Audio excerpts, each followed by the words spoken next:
Hey guys, how's it going? This is Ed from Mission Ed Possible. Getting ready to stream some retro games tonight. Oh, looks like we have somebody in the chat already. Milo. Okay. Thank you, Milo, for the compliment on the video slash music. Ray actually made that, which he might minus 273. He might join us hopefully pretty soon. So anyway, so tonight I'm going to continue what I've been doing when that is on Friday nights. I've been doing retro gaming. I started with Atari 2600 and I've been doing Atari 8-bit line of computers. Just a little history. I had pretty much every Atari, computer, console, etc. That existed. I've owned in any given time. So, my favorite as far as the games go probably would have to be the Atari 8-bit line. The Atari ST stuff, which I'll be getting into probably pretty soon, is also really good. So, but I have kind of a special place in my heart, I think, for these, because I think I had these for the longer time. So that, So in any case, let's get into it and see what I have for you tonight. So last time, we did the 8-bit stuff. I played a few of these already, and I didn't want to repeat any of them. Hi, Brandy H. How you doing? Oh, that's true. You didn't make the music, but you made the video, and I am very appreciative of that. Even though we have to keep changing it because I keep changing my mind on where we're going to stream, etc. Anyway, so actually, I actually don't think it was from Epidemic Sound. I think that was actually from Streambeats, to be honest. So Harris Heller, if you're listening, you would see your video there. Okay. Or hear your songs in the video. All right. So let's start this out. Let's see. So yeah, so I went through and I was trying to find more of my favorite games. And there was I covered like probably the main ones last time. But I have quite a few more here, so I have quite a list going on. So now keep in mind, a lot of these, what I'm trying to do when I'm picking these, I'm trying to pick exclusives. A lot of these, you haven't seen before because they were only on, the Atari 8-bit. Some of them did get ported to other places, but it's not. A lot of these are not ones that were arcade conversions that were not, anywhere else, etc. Yep. And also before I get into this, I am drinking the New Belgium Mountain Time Premium Lager tonight. So, so this is what I've been doing on streams is grabbing a beer and tasting out different ones. So, okay. All right. So let's get this going. So this is an interesting game, Captain Beeble. It's, the goal of the game is to try to get to the end of the level where there's like a microchip, I think, and you're trying to put it in to the computer thing at the beginning. So now I don't think you have to shoot all these guys. I think it's just mostly for points. But the deal is that there's this thing that goes back and forth, and if you don't time it just right, you can't see where it is. So I have to wait until it goes by, and that can be really tricky. And you get it to here, and you beat the level. Game audio is loud; it's drowning me out. Okay, thank you. Let me turn that down. How about now? Is this any better? Oops, a lot more dudes here.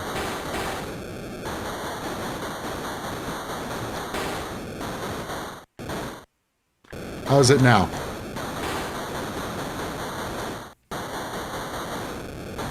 Come on.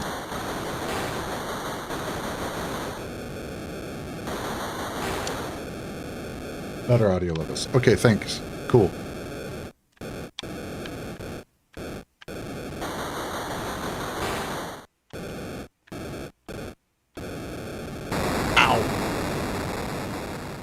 Okay, let me lower just a little bit more.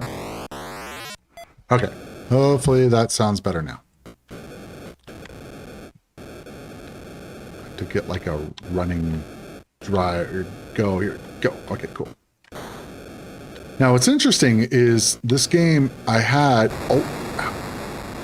the disc that I had this on, actually was kind of corrupted. There was actually on one of these levels, I don't remember which one, there was a thing where it basically, you had to, the graphics were messed up. Man, I'm not doing so well. And fatal collision. Yeah, you think? And so I just kind of, it's like, kind of reminds me of like when you have a record that, oh yeah, for youngins that don't, well, I guess vinyl is now a thing. Wow. That, when you get a certain skip on an album, you kind of get used to hearing the sound, it's like you kind of ingrains it in your brain to where you are expecting like the skip. And it doesn't matter. It's one of those things that I've seen this before to where I have, finally got past it. You listen to a song and, originally you heard it on the album or whatever, and it skipped. And then you've got that in your brain. So every time you hear that song, you're expecting the skip at that one particular spot. And it's kind of interesting because, I deal with this, and there's just certain songs you just are expecting it to sound a certain way. Another one is, no, ouch. Another one is when you have a recorded tape, back in the day when we had to make, let me try that again. Back in the day when we made mixtapes and stuff, a lot of times or just copied, stuff. And a lot of times, albums, what's weird is they sold tapes that were 90 minutes long and 45 minutes on each side. And the problem is that a lot of albums were longer than 45 minutes. Originally 45 minutes was fine, but then they came out with albums that were 50 minutes long. And then we got a little stuck on the wall there. The issue was that, it wouldn't fit on the tape. So what you would end up getting a lot of times is you would get a song, the last song on the tape would be cut off. And then kind of the same thing with the record kind of deal is you would expect a song to stop at a certain given point. And then when it continues to go, when you hear the song later on, it's like it's weird because you're missing it. It's like, wait, what? It's playing the whole thing? And I found that a lot of times with playing a lot of these older games, gotta get a running start with this thing. You're used to it being a certain way, and then when it's not, it's very like jarring. I don't know, it's just kind of a little interesting thing I've noticed. Now that was my bad. It was all my bad, but still. Okay.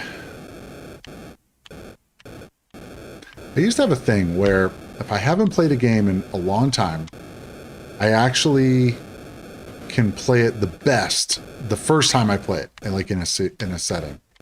And it's one of those things that it would,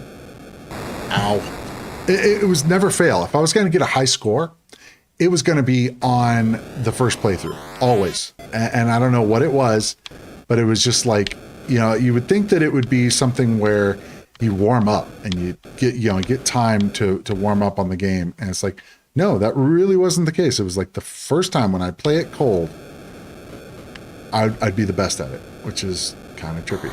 Unfortunately, that's not working out for me tonight, but this game I haven't played in 20 years, so. All right, let's see if we can do this and go. Okay, now, and all right, and go. Yay, all right, cool. Nice.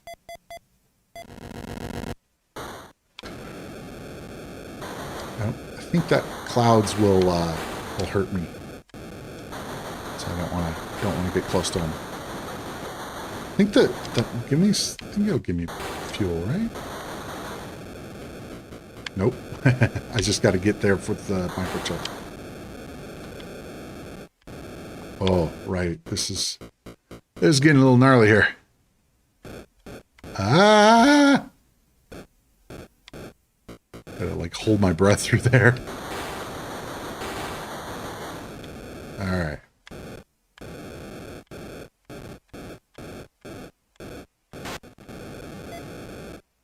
Ah! That was almost bad. Now going up is... Ow. Yep, as far as Brandy's talking about, like, you started over on the next one. Yeah, so a lot of times it would cut it off and then it would start again.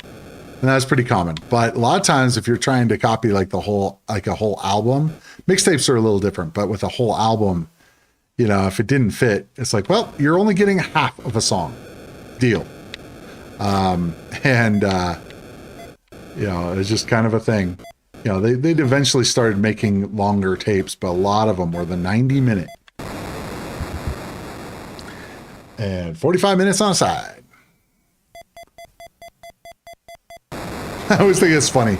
You get all the bonus points and then die. It's like game over. Okay, so that was Captain Beeble. I'm going to pull up something else. Pretty fun game. I used to play a lot of that, but it's been a while. Okay. Clowns and Balloons. This is a pretty cool game. And funny enough, I actually tried playing this with my wife a while back. And while I was having fun playing the game, she wasn't having as much fun.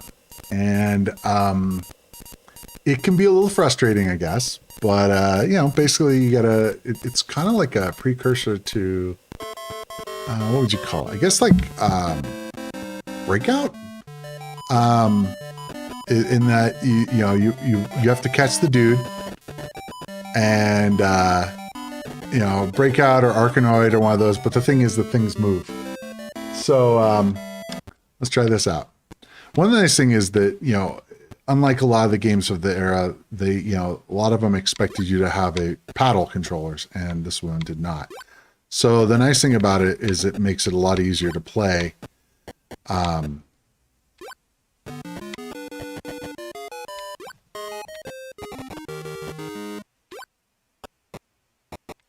One nice thing is you can do is you can kind of get a little bit of spin on the guy, depending on where you hit the where you hit him on the trampoline or trampoline. I guess that'd be a trampoline. I don't know what that's called. The bouncy thing. And it's a little rough actually sometimes to get him up there, because notice how he didn't actually get high enough. Ow.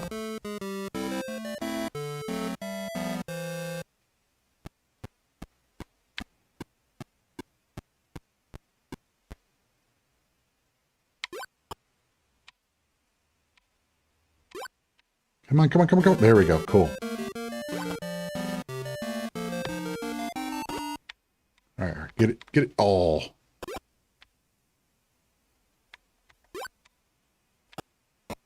Nice. Come on. Nice. By the way, I'm playing with my brand new Xbox One controller. It's red, Pulse Red, which you guys know me, you know that I love red. And so I saw this and I was like, I have to get that. And it's actually just came out. So I actually pre-ordered it. I never pre-order anything. And, or rarely, I guess. But, I hate that. So I saw this and I'm just like, that is awesome looking. You guys are a member of my Facebook group. You would see that I posted this a couple days ago. Speaking of which, if you want to engage with the community of, Mission Ed Possible fans, be sure to check out Mission Ed Possible on Facebook. Just do a search and I'm sure it will be the first one to show up. Let's play one more game of that. We got a community building there. And so I've been doing polls and figuring out what people want to see me do next. So it should be interesting, especially when people want me to do some things that are way out of my comfort zone. But, I'm willing to do certain things. So definitely check it out if you're interested in the channel and you want to see like when I go live or any other things related to the channel. It's Mission Ed Possible on Facebook. I'm also on, Instagram and Twitter and all that stuff too, but for the most part, do a lot of stuff with Facebook.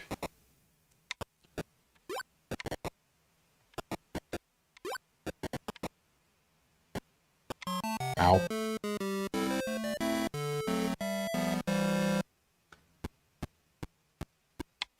Yep, it definitely made a different sound.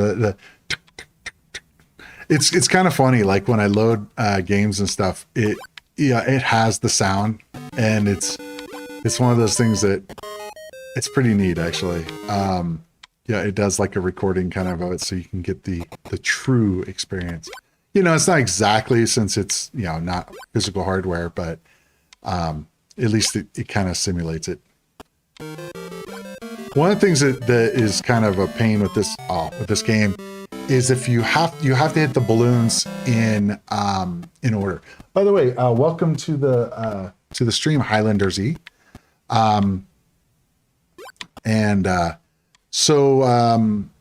if you get the balloons out of order, it'll basically come back. Now, my thought with that is that usually that's not a good thing, but I guess you could theoretically, purposely do the ones out of order so you get more points or something. But I've never done that. It's like getting it in order seems to be the best way to go.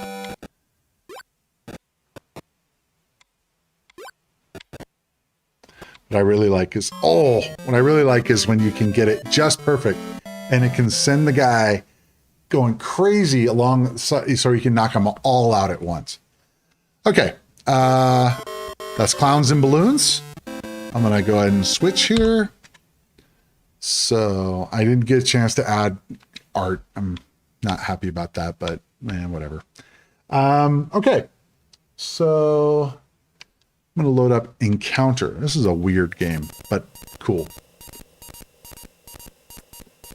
Yeah, if you listen, it has the beep, but it also has like the spinny sound. So the spinning sound isn't in the emulator. It's actually it comes from the emulator, but it's just a sample that they're playing. So it's like, oh wow, because most of the time with emulators, you would just hear the beeps, not the actual disc making noise. I remember in Highlander Z, you'd remember this too. When the disc was like out, or when the disc was not happy, it made a very not good sound. It's like, oh geez, sorry.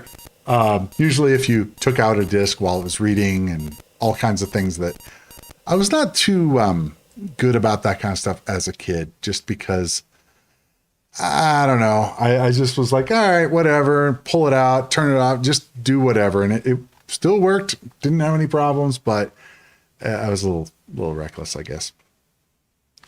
So this game is interesting. Now, the thing is that there's all these like mirror looking things. They're not actually mirrors, but the thing that always cracked me up is when you run into one of these things, it's really loud, like you smashing your face against the thing. But the cool thing about it is they do reflect. So you can actually hit guys from around the corner. Now it does shoot at me, so I have to watch out. But I think the little thing has a little radar, shows me where he's at. And basically just going around trying to shoot these guys. And they get, tougher. I always love the reflections. Anytime you can get or reflections or deflections or ricochets, I guess, better word. But sometimes these guys, and especially, I think after you kill like a few of these, they come out with like the boss guy, and it gets really fun. This one. So it starts this up, and he's just like on a collision course, and you just got to keep shooting, because otherwise he will run into you and kill you.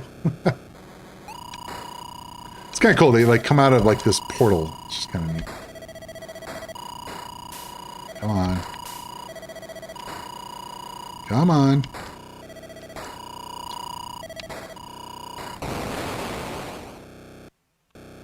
Remember, there is an end to the level. I want to say that I have to find a... Was it I had to find a portal? I don't remember exactly. It's been a long time. Smack. I think there's 3 enemies left.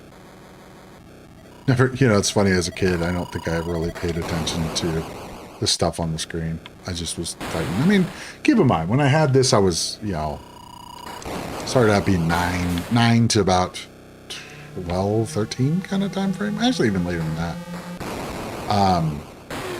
But yeah, this thing, I have to go through it. And if I don't get to it fast enough, I don't get it. I gotta avoid these.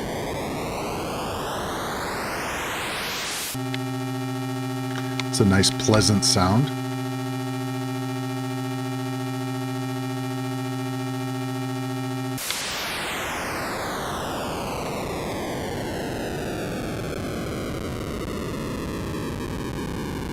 Nope, nope. Cool. Now I'm on level 2. Alright.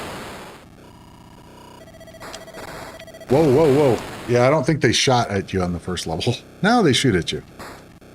Which gets a little bit more challenging. As usual.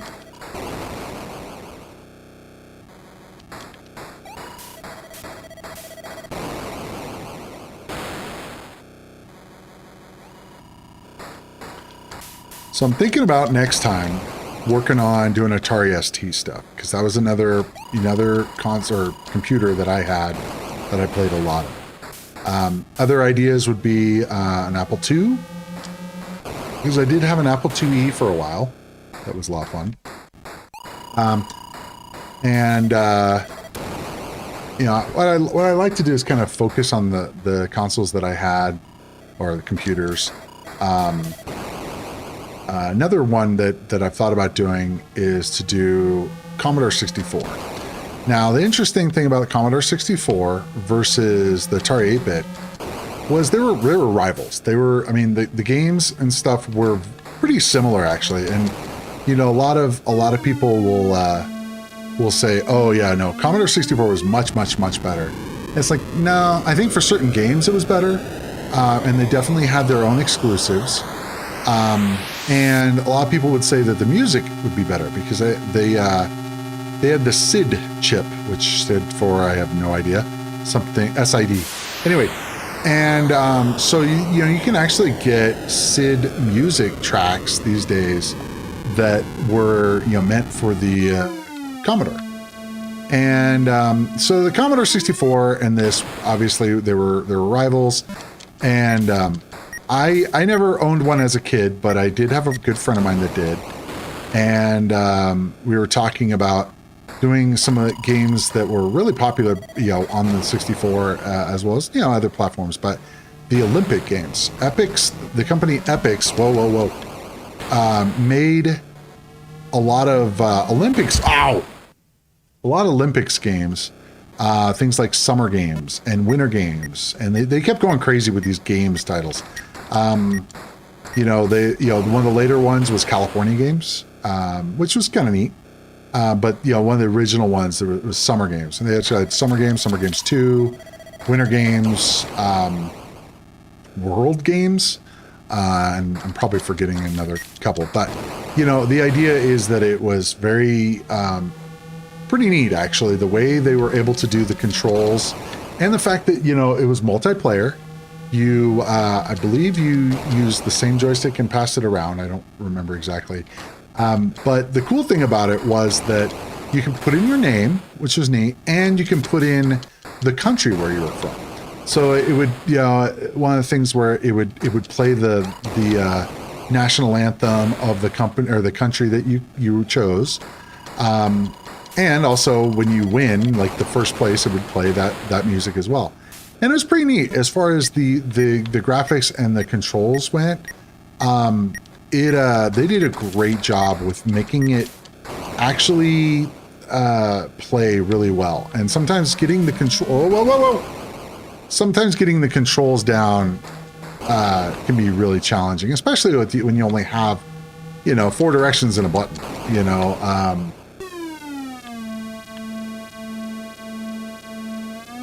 Yes, there you go. Yeah, I saw a meme today. It's like, I have become death destroyer of joysticks, and it had a picture of I don't know if it was Summer Games or Decathlon or one of those. Because you have to, when you're going, it's like you have to go back and forth, and that's where these the really nice joysticks. Whoa! Ow! That's not fair. That's where. Oh, I get a second. I'll put the thing up. Having the nice joysticks definitely came in handy. One of the things that was interesting on the with the Commodore is, for whatever reason, they decided that they didn't want to make their own joysticks, so they just used Atari's joysticks, and that was kind of the de facto standard. So it was like, oh, well, if you have the 2600 joystick, you just plug it in and it works just the same. I don't know if Commodore actually ever made their own, but I'm pretty sure they didn't. They just used Atari's, which is kind of odd when you think about it. So it was compatible, which is nice. And people had joysticks laying around usually, so. Okay. Come on.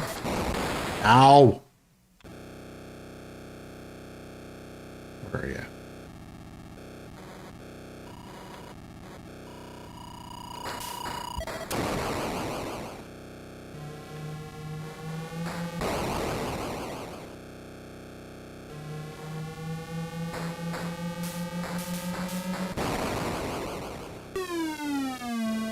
Let's see if I don't die through this thing again.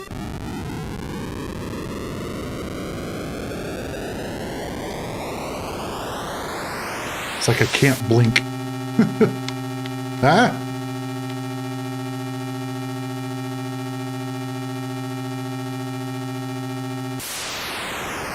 Oh, phew. Whoa, boy. Okay, cool. Level 4. I'm not sure if I've been here before. I mean, I know it's just color changes. This is called Encounter. And of course I get shot at. Oh, man. I'm not sure how many lives I have. I know it is one of those things that I'm probably almost dead here. Oh, boy. Oh, boy. Oh, boy.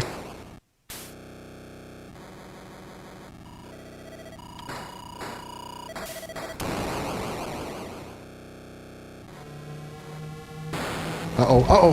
Oh, stuck on a wall. That's not what you want to hear when you're backing up, is that sound.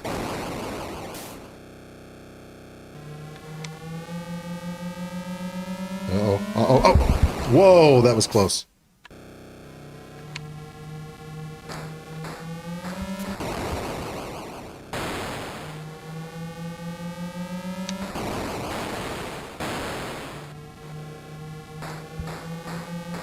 All of them have this kamikaze guys.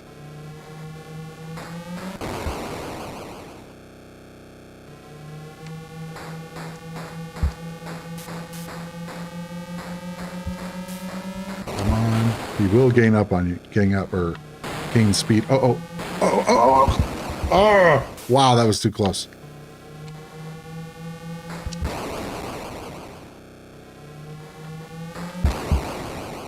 One left, apparently. Oh, it's not a heat-seeking one. Okay, where is it? Where is it? Where is it? Oh, there it is. Alright. This is gonna be fun.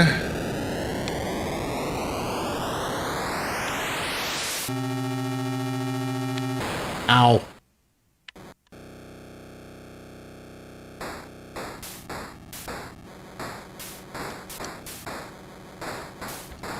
To shoot. I'm trying to think. I don't remember. How to put... Whoa. Chill out, dude. What are you doing? Holy crap. You can stop that now. Whoa. I'm just going to stay back here.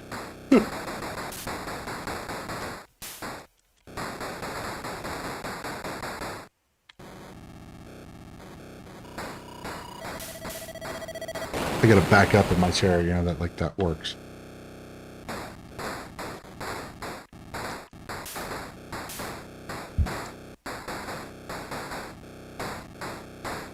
Ow. I wonder how many lives I have. It says 50. It can't be 50 lives. That's insane. I don't know if it's been... oh, okay, finally. Okay, that was actually pretty cool. So that was Encounter. Gotta give a break here for a second. So, yeah. What was I talking about?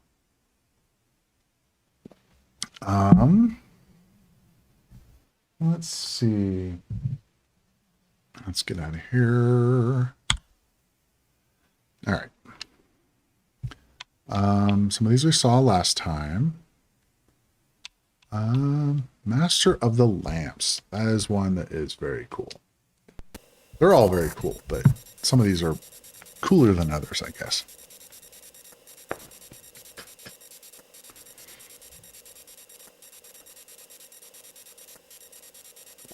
But anyway, yeah, I was thinking about somehow doing a game of summer games. See, the problem is, or any of the Olympics games, the problem is a lot of those, the reason why they were so fun is because you have,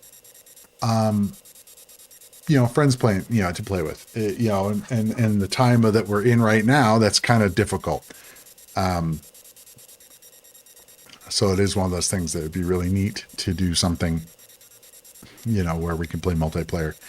But the thing is, they have to be in the same room, which is problematic right now. So, it's interesting. When you had a game that took a long time to load, that was always a really good thing, providing it kept going, it didn't stall. But, if you have a really long time, that means it's going to be a really cool game, usually.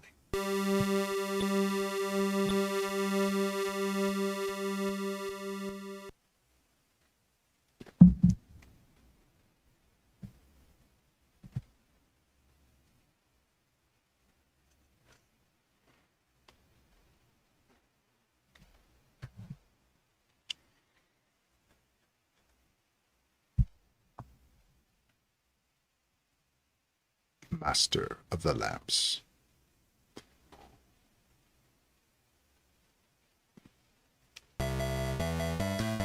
Okay. So I'm going to try, I don't know if I played all of these different variations before. Let's try with the first one, which is the 7 Trials. So the premise of the game is kind of interesting. There's kind of 2 parts to the game. There's one, we're going to see it start. It's going to be I don't know how to describe it. It's just you're going through this tunnel. Now, the cool thing about this game is the music. The music is amazing. It's one of the best soundtracks any of the games for this era. The start of it, it's really easy. Eventually, you get going crazy all over the place.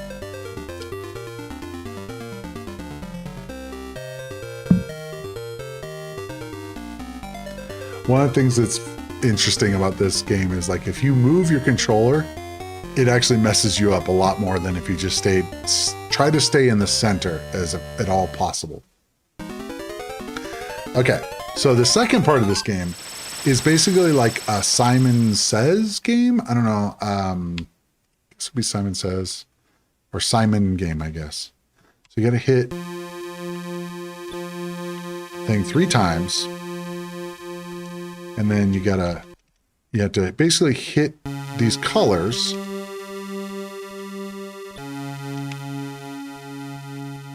before the note comes down. And so it starts out, it does only a couple notes. Oh yeah, that's right. You get a piece, and it actually builds the lamp, like the lamp from whatever. So now we get some movement here. And, again, as I was saying, don't get crazy because it will be really hard. It's going to do that enough. It's like further up, it's like just kind of go really easy.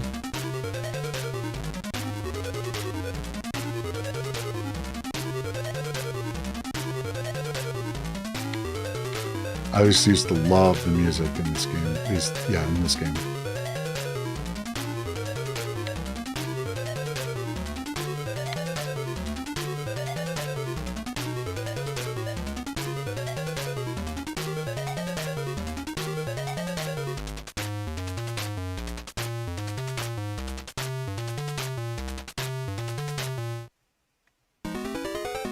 Premise is pretty simple, but it gets hard as we'll see here. So all right, so I'm gonna have to go. All right.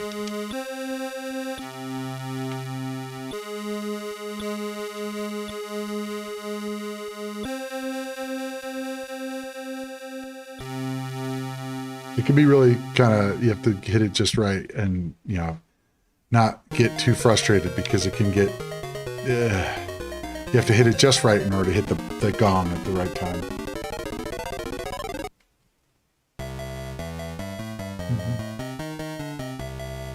Now we're going up and down.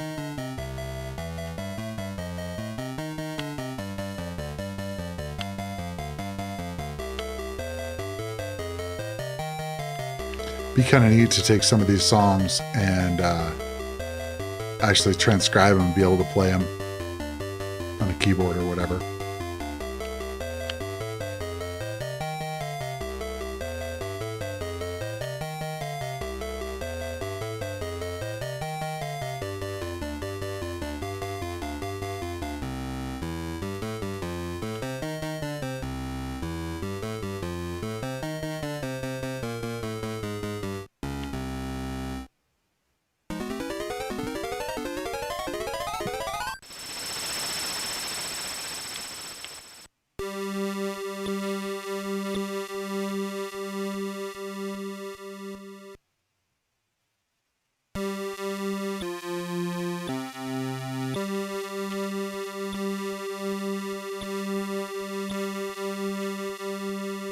Come on. Ah, that's what I was talking about. A little bit. Okay, so I have to do that level over again because I messed up.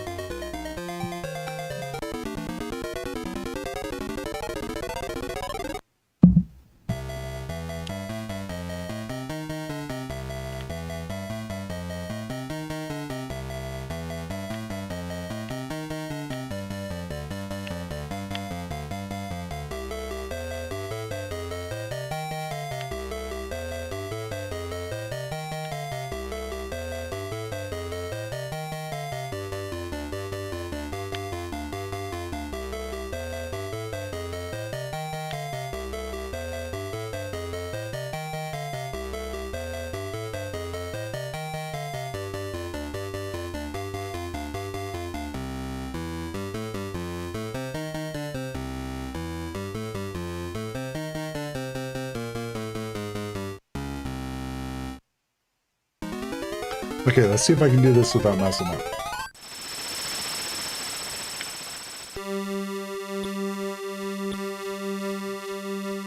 Okay, what are we gonna start with?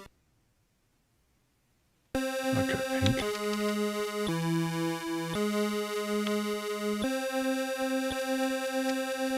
No, no.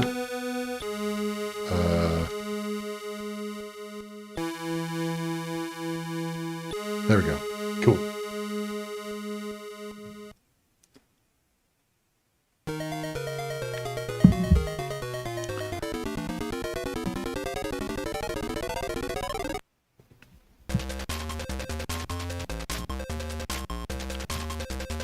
I think this is where it starts getting a little wild. Both directions. But it's still pretty small movement. It's not like a huge movement. As you get further in, it becomes like crazy movements.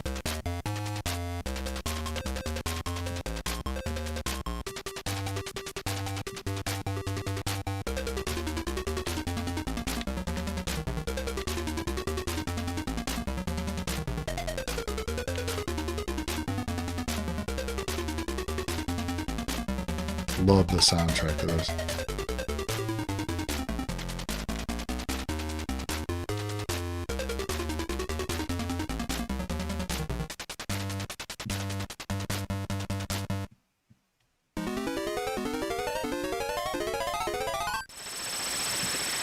Okay.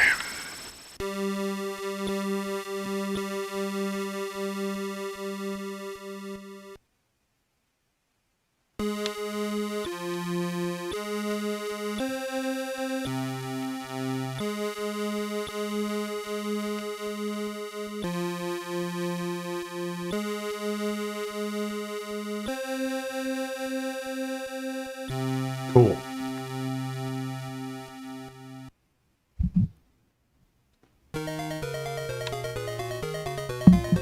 So that's 1, 2, 3, 4. 4 pieces. There's 7 pieces of this lamp. And this is where it gets a little more fun.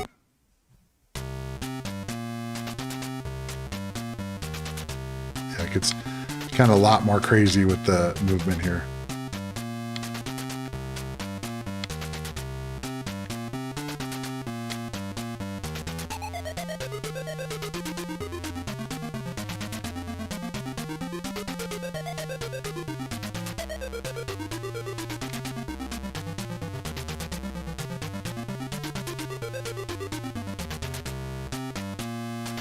Hey guys, by the way, if you guys haven't yet, please like and subscribe the video, right to the video. It really helps a lot.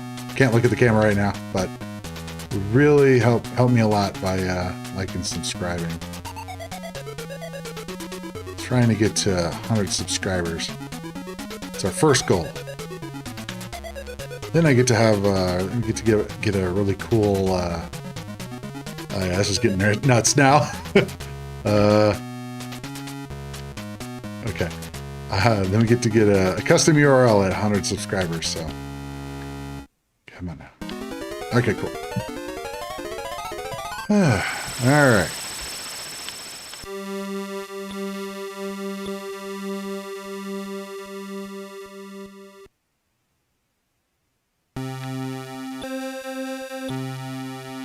Yeah, clear across the board. Wow. Stop. No, come on. Ah! That's annoying. That's one of the problems, is it like, if you don't hit it, like if you hit it one too many times, it just takes way too long to recover.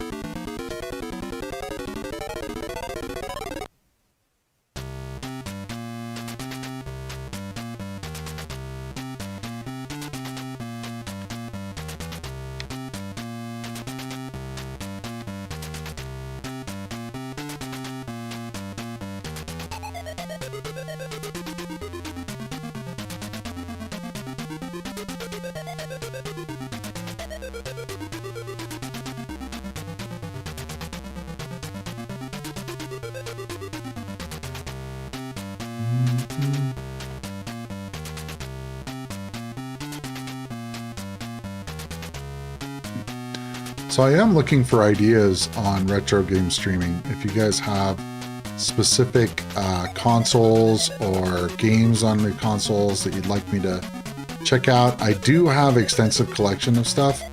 And I used to have a lot of physical stuff. Now it's mostly just with emulation, but really interested in arcade stuff as well as old retro games. And you know, I of course know most about Atari stuff, but definitely would love to see how the other half lived with Commodore and Amiga and all that.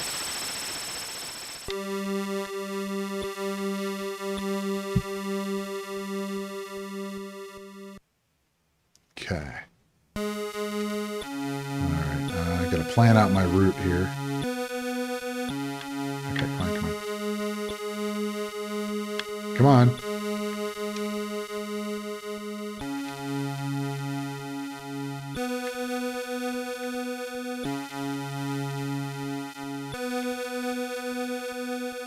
Cool. Alrighty. Their mini quests. Yeah, I know. I've seen it in other games. It's I don't know when it came out, but I mean this game is quite old, so it's quite possible that they took it from here. Who knows? But definitely a cool concept. I remember this being in Tempest 2000, which was a Jaguar exclusive. It was pretty cool. It was a lot slower, but it also had kind of like psychedelic kind of music going on, and very interesting game. Actually, at some point, I'd like to do a stream of the Jaguar. I actually have the physical unit and quite a bit of games actually for it, so I probably just need to hook up like a cam link or something for it. Oh, that was quick. I was expecting that to be a lot longer. There is actually an emulator for the Vectrex. The issue with the Vectrex is that, and actually they probably covered it with the emulator, is the fact that they used overlays on the screen, because the Vectrex was actually black and white, which is interesting. And so in order to get color, they did what a lot of arcade games did at the time. Oops, oops, shit. Go, no! So you have to have a overlay to give it like graphics or a better color and stuff.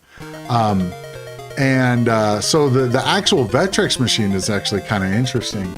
But yes, they definitely have emulators for Vectrex. I think the thing for me is, finding any exclusives. I remember one of the big ones on the Vectrex was the pole position, which was kind of neat. It was also interesting because it had a vertical monitor, and the controllers were, included a monitor, and it included the controllers were like attached to the unit. I'm pretty sure it might have been able to be disconnected, but I remember owning one at one point.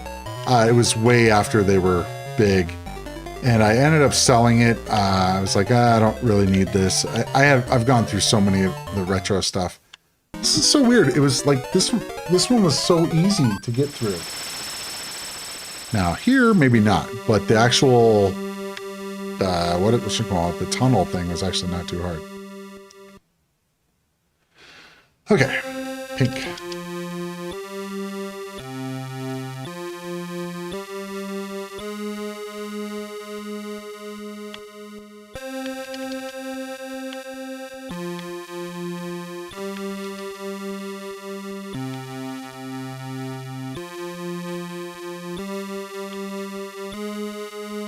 Get it? Okay, cool. I was afraid it was a different color. This would be a really hard game to play if you're colorblind.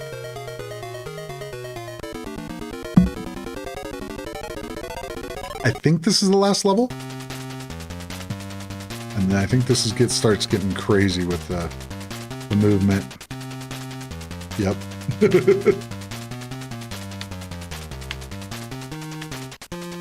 This is also just one mode of the game, which is kind of cool.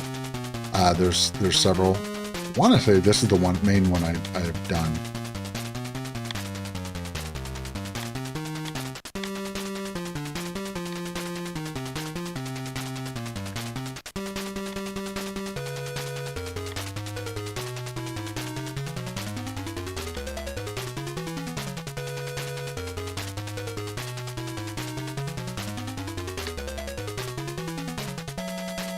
But yeah, so I'd like to hook up the Jaguar. That'd be cool. I know it was not a well-received machine, but I had a lot of fun with it. My buddy Chris, had it, and I used to play the hell out of it at his house. I remember playing Doom, which they had ported over to it, and I remember this was before Quake came out, I'm pretty sure, and I remember playing Nine Inch Nails' Pretty Hate Machine while playing that game. That was like the soundtrack for the game for me, which was kind of neat. It was like it fits so well, and funny enough, when Quake came out, the Nine Inch Nails did the soundtrack for it, so I was like, hey, this fits nicely. Come on, go.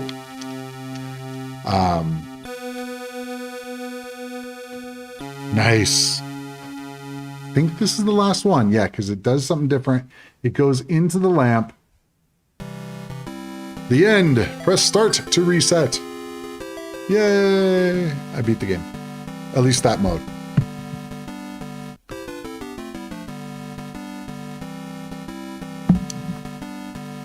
Okay. So, apparently I am out of beer. So I am going to take a quick break, grab a refill, and I will be back in a moment. Stay tuned.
Okay, I am back.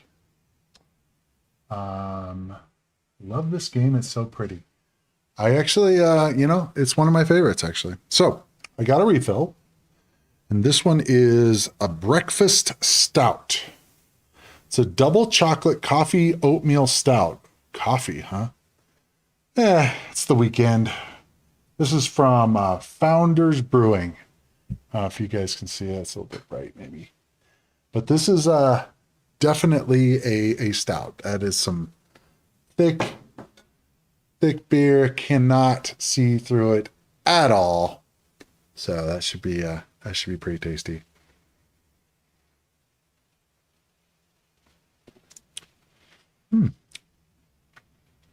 Not bad. Okay, cool. Let's see what's up next. I need to switch to here and go back. Okay. Let's see what this one is. Montezuma's Revenge. Okay, cool. So Montezuma's Revenge was a very early platform game. It was actually out on the 2600 as well as 800 and stuff. And it's a lot of fun. It definitely is challenging, but I like it because it has a character. I think what I've heard him as being called Monty, but I don't know if that's just because it was Montezuma's Revenge or what. But it's also interesting the quote unquote physics involved with the jumping and stuff is a little bit funky, but is all right. So you don't have a way to shoot or anything, so you have to jump. It's always kind of interesting. Duck, duck, duck, duck. Okay.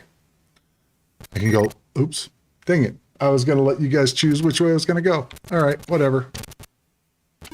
I do a choose your own adventure.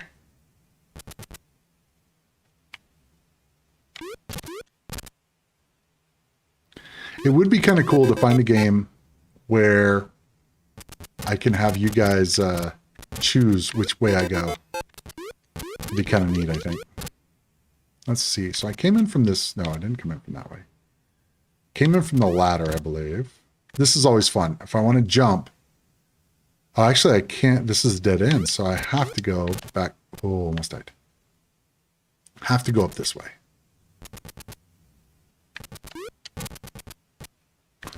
All right, so I have. I don't think I can go up that way, and I think that's just. Oh yeah. Neat. Okay. I don't know why. I think this is supposed to be sort of like a little tutorial kind of thing. It shows, oh, that's a conveyor, and that's a wall that drops. And then these guys, it's like you're like kind of a fireman's pole. Guacamole. Ah. I don't think I've ever played that. I think I've heard of it, but... Okay, this is kind of cool. I think that it makes it so that if I hit a monster, I don't die. Which is pretty nice. Okay. This is where it gets fun. Okay, so these platforms like to go away there. Now, I don't understand why it has... Wait a minute. Did I lose the... I didn't lose... I guess I lost the little club thing. Weird. Okay. So I got to plan the way I'm going to go through here. So the issue is that I can't drop down with the sword there. So I have to jump. This is tricky. All right. All right. Let's see what I can do here. Okay. Okay, so I need a blue key for that one.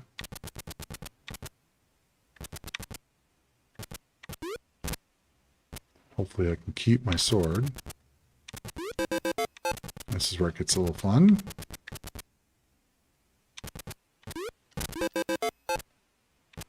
Okay, now this is definitely a good reason to have the sword.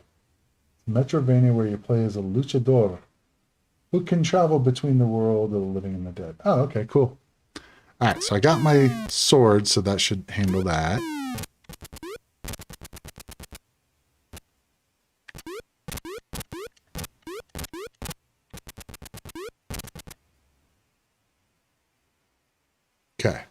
I want to jump fast, so I don't want to have that thing in the way. Oh. Don't want to jump that fast.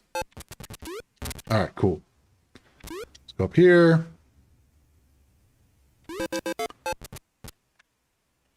All right. I remember seeing this before. Oh, really? Well, that sucks. Lost the dude. However, it's also beat 'em up. The fighting is so much fun. Okay, I figured as much that it would have, since it has melee in the title. Okay, so this is interesting. So this is the actual other side of this. So now this is going to be fun because I need to open the door and he's going to kill me. So if I can get over to the sword, I'm good. But let's see. All right. Ow. Fell. I guess the sword doesn't help me if I fall.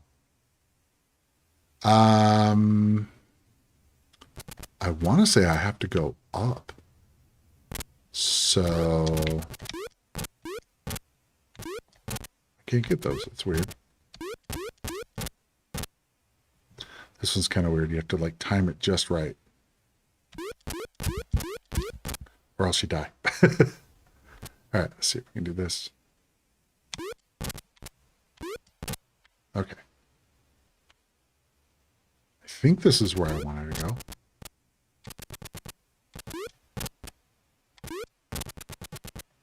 I don't remember. No, this was a dead end down here. Yeah, there's a wall there, so I can't go this way. Okay. Let's go this way. This way. I guess it was this way. I just remember there was like 2 blue doors. Maybe it was to the left. That's probably what it was.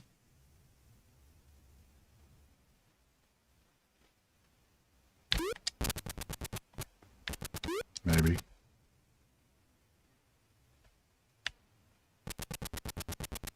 Aha! There we go. Oh, maybe I got an extra life? Maybe? Yeah. Okay, this is going to be fun. Okay, cool. All right, so now on a different level.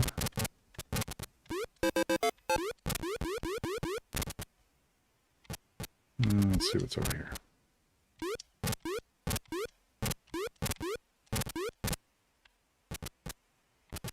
That dude's going fast. Oh boy, that doesn't look happy. Okay, which way should I go, chat? Should I go across this or should I try to track back here? Whoa, that got really close. I will have a drink of my beer while I'm waiting for your decision. Left or right? Anytime now. Oh, I saw Ball Blazer in your list. I do have Rescue on Fractalus. Actually, that was actually so the list that I was showing was actually my favorite list. And I can actually show Rescue on Fractalus in a second. Okay, so let's see this. There's going to be some nice timing involved.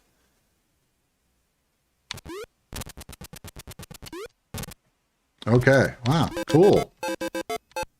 Good call there. All right. Guess fortune favors the bold here. All right, so I do have the blue key, so I could go across there. Now I know if I try to go right, it won't work because I'll run into that pole. It won't work. But I can. Let's see. Be nice if I could jump across there. Yep, cool. All right. Cool. Down or left? Whoa, hey, get out of here. I don't want to mess with that spider. Whoa, boy. That's get. Oh, man. I'll use one of my swords. Whoa, boy. Ow. Ouch. All right, let's try this here.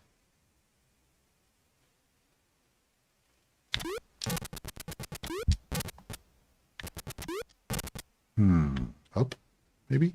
Oh, boy. This is getting a little gnarly. Let's go back down. Interesting.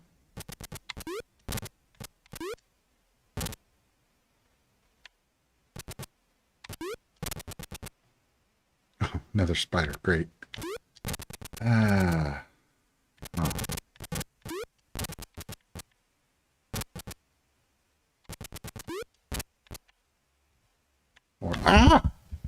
More spiders.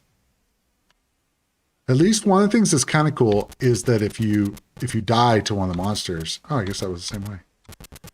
It does remove it at least. So that's kind of a neat thing. Oh boy, wonderful! It gets black, and I can't see which way is which, and there's probably monsters in the way. Oh god! All right, let's see if I can do this.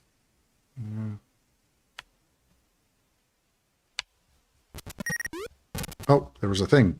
Okay. I don't know what the thing was. Oh, maybe it was a door. This just got a little bit harder. Looking for a way down that hopefully doesn't involve the fire. Come on. There we go. All right, cool. All right, all right, all right. Oh, boy. This is going to be fun. Timing that with that.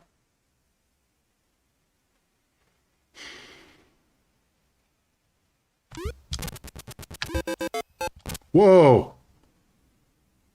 Okay, I don't know where to go from here. Okay. Well, there's...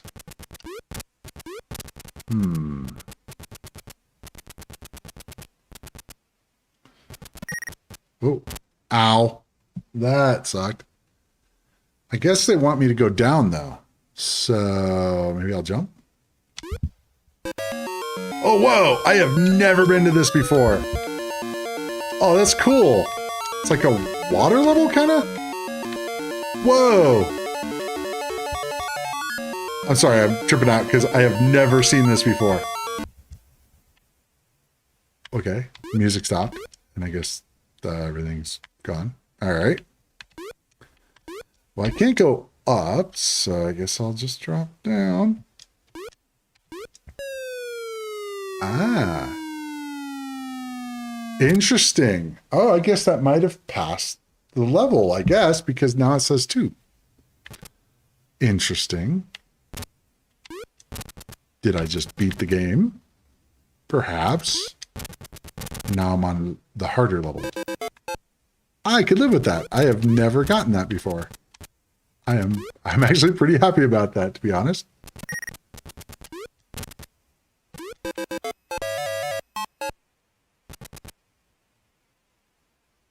Okay, that's a little different. I don't think that wall was there before. Oh, that was dumb. Let's not do that again. That would be bad. Don't fall in. Can I go down? Okay. Stuck on the floor. Come on, come on, come on, come on.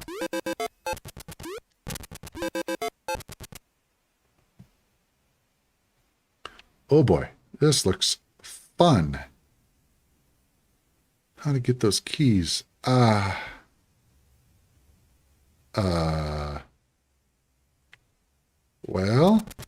let's see. Maybe I'll go. Okay, cool. That works. Now can I jump? Oh, it was bad. Okay. I'll do the same thing here a little bit.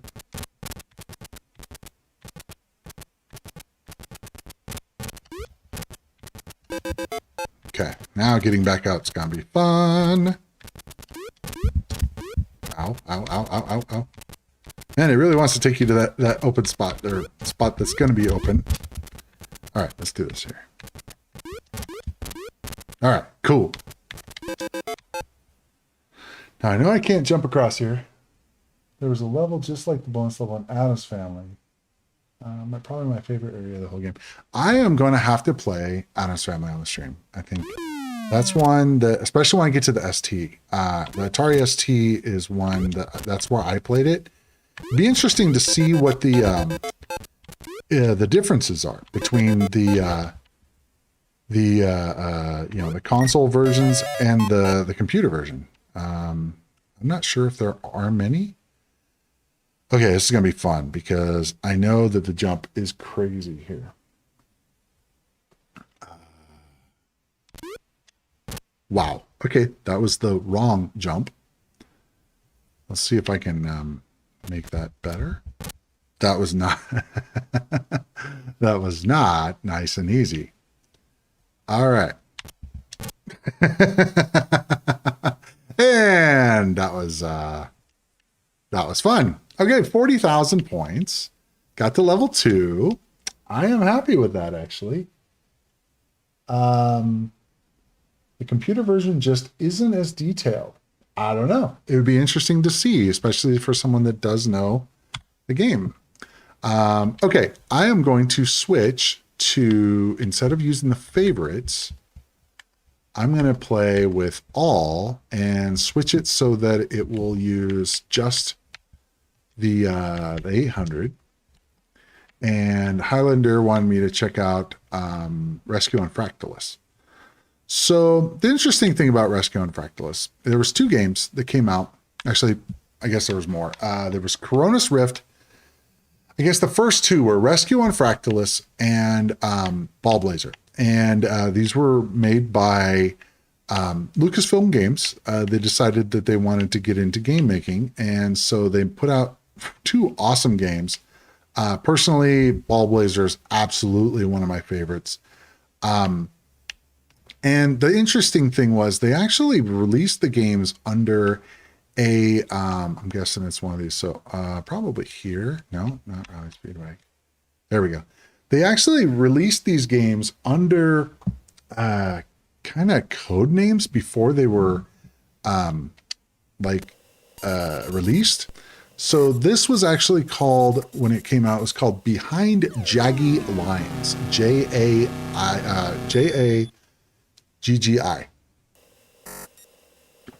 And the idea was that, jaggy lines were, when you have a line on a computer, you have it's jagged. Okay. So one of the things I believe the reason why they were touting that is because the idea was that if you have anti-aliasing set up, which you probably have heard of, it makes it so that, if you have a jagged line and then you put in the corners, you put a color that's slightly less, lighter color, it actually makes it so that it doesn't look as jagged. So the interesting thing is they had Behind Jaggy Lines as well as Ball Blaster. And these were the games, because those are the ones actually I had growing up. But when they actually got released, because they were pre-released basically, and I think most people had those. And when they got released, it actually turned out to be Rescue on Fractalus for the, why is it picking level 4? Originally it was Behind Fraggy Lines, Behind Jaggy Lines. And then there was, so there was Ball Blaster. Pretty much exactly the same game. Just they changed the name. Why? I have no idea. But they also made a couple others. The Eidolon, which is in my list to show, as well as Coronis Rift, which I remember playing, but I don't remember much about it. They were Lucasfilm games. So this one's pretty cool in that from the time that this came out, you really didn't have these kind of graphics. In that, so I guess they do not have anti-aliasing because those are pretty jagged. But you didn't really have this kind of graphics with this kind of movement and all that. So I mean, it's kind of a 3D ish view. Definitely ambitious for the time. This is one of those I haven't played a whole lot of. I do remember playing it, but I I don't know why it chose level 4 to start. What? What? I don't know what the beeping was. It usually means like I'm gonna run into something. I remember that there was like aliens and stuff. Like I remember there was a thing. It's like I've never seen that before. I saw it in, like in a magazine or something. I'm like, what is that? Oh boy, that didn't look good. That was not good.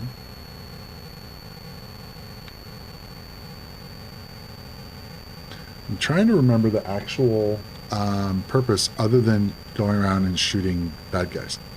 Now keep in mind, this game came out I think in '85. You know, it was a little later than some of the other games, but I mean this was pretty dang good for the time. I'm trying to think here. What is... There's a radar there. Don't hit the wall or the mountain.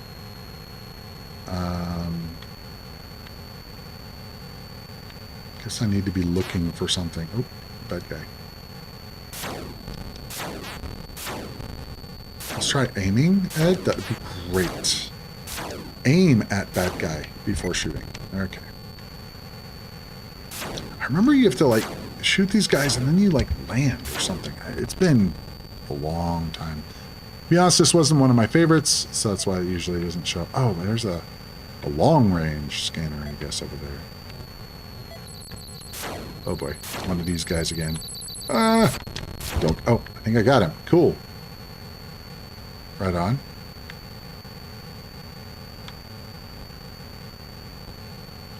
You have to land in caves and rescue the jaggies.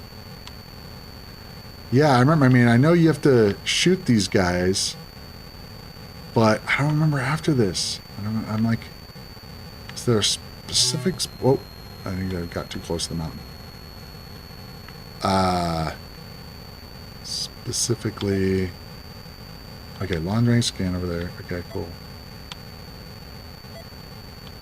But truly, for the time that this came out, this was huge. I will say that the Lucasfilm... that's not a good thing. Unless I'm supposed to land here. I don't know. It looked like I was just going to crash into the mountain, but don't want to do that. The Lucasfilm games are all really good. They did an amazing job with them. What?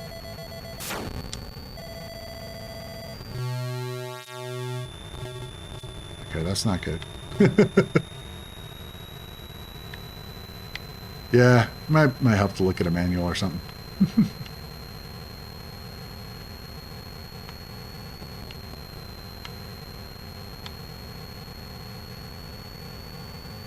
My fuel is gone, so that's not a good thing. I don't know if that's because I was trying to land or what. I wonder if there's anything if I hold it down. Let's see. You always have to think of like what you can do with 4 directions and a button. I was like, well, let's see. I could hold it. No, I remember. It's like if I don't know how to. Yeah, I'm out of fuel. This is gonna be bad. See if I can get close to this guy. So I think it does like zoom in on him.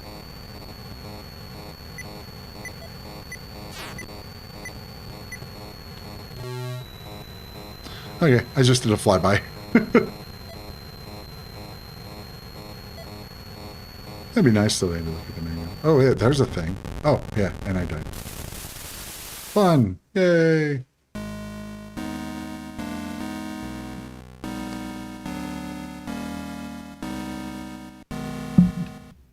Pretty cool game, though.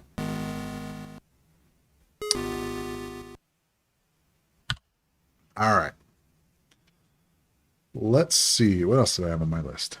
Let's go down to Wing War. This was a cool game. I remember this is one of these games that I never found the end to, and it was always interesting to me. was sort of like, because it wasn't very obvious what you were trying to do in the game. And it's like, thinking about it now, it's like, I remember you're a dragon and you fly around and you are, it's kind of interesting. You flap your wings by just holding down the button, or not holding it, but you hit the button a bunch of times, kind of like Joust. And if you hit down in the button, it will fire at them. Now, these guys will, I don't think the bats hurt. Oh, yeah, they do hurt you. These guys hurt you bad. And then it's like my health is already way low.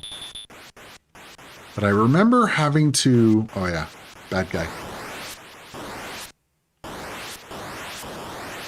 Okay, that, I remember you can collect it somehow.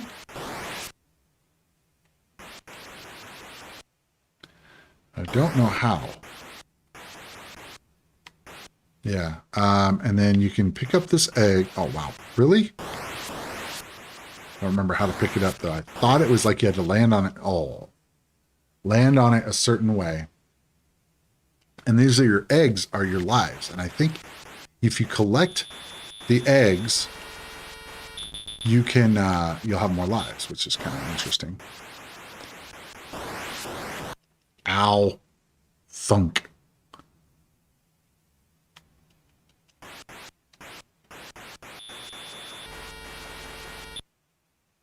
I don't remember how to get this. It's like this, oh, got the egg. Cool. Yes, I can take it. I think I can take it home. Oh, wrong tunnel. Wrong tunnel. Secret tunnel. Secret tunnel. All right, let's go down here. Let's go down here. All right, cool. And hopefully these bees or whatever the heck they are aren't going to hit me. Okay, there we go. Cool. So I was able to bring the egg back, which is kind of cool. I remember when I figured that out as a kid, I was like, oh my god, that's so cool. And there's another egg. I don't usually like to mess with this like lion thing. I remember you could like get this thing, and I don't know how it works. It's like, I remember it being tricky to try to, oh, I pressed up. That's interesting. So maybe you have to press up to collect. Oh boy, ouch. Now I believe, yeah, now I can hatch from that egg. I believe it'll be, oh man, that almost killed me. Jeez. Ow, ow.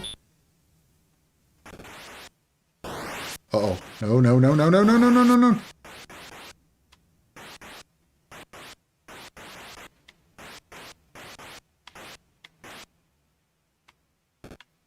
Okay, cool.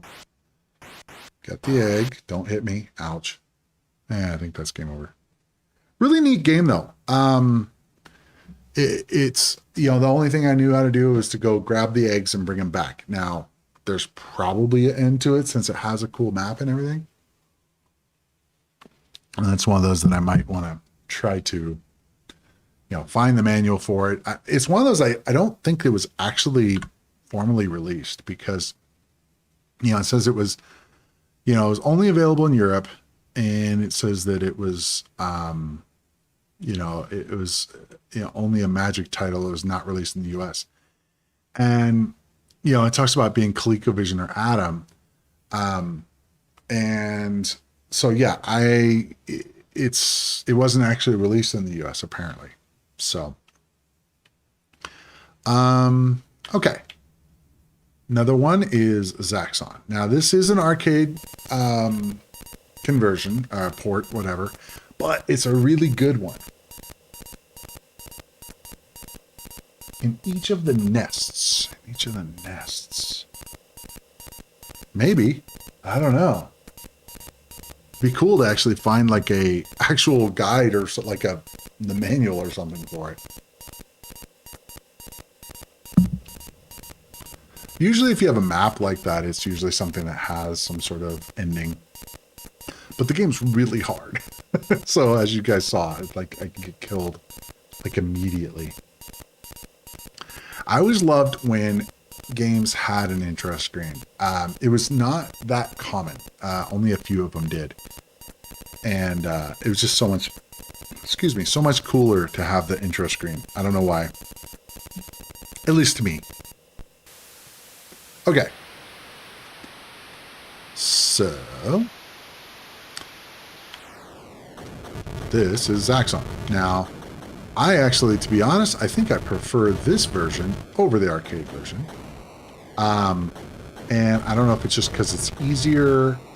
Sometimes, you know, the way when they did a conversion on for the home system, they actually made it a lot easier. Like, because the controls tend to be easier a lot of times. Do I have to go up? I don't remember. I think these guys were down low.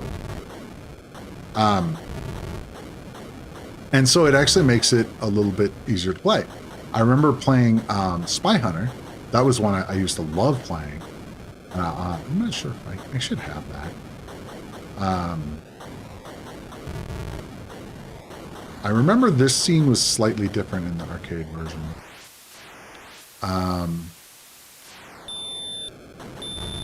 Oh, I'm out of fuel. Wonderful. Or something. That was fuel, I think. Ow. Oh yeah, it was fuel. Okay. Cool. But this was a really good... This is a really good version of the game. And, you know, I do have it for arcade name and stuff, but it... I don't think it was as good, to be honest. I mean, usually the arcade games are so much better. Not always. Not always. There's certain games that started out on the computer, and then they make it for the arcade, and it's actually not as good. It's weird. It's like they made an arcade version of Pitfall, and it's just like, yeah, it's not great. It's almost like by having the limited capability, it made it so that there was something special about it. And then when they build it with with more capabilities, it's just not necessarily as good. Okay. So here's an interesting one. Whomper Stomper. So the thing that's cool about this game, as you will hear in just a moment, after it loads. Listen closely. This would be a great time to like let out a big burp. I tell you, like, everybody listen closely. I would never do something like that.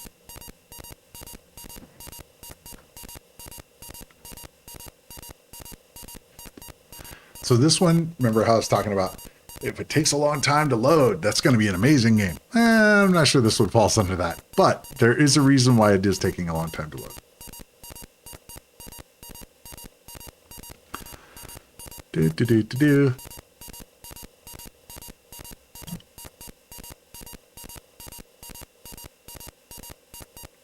Now with these long load times, I'll get through these beers in like no time.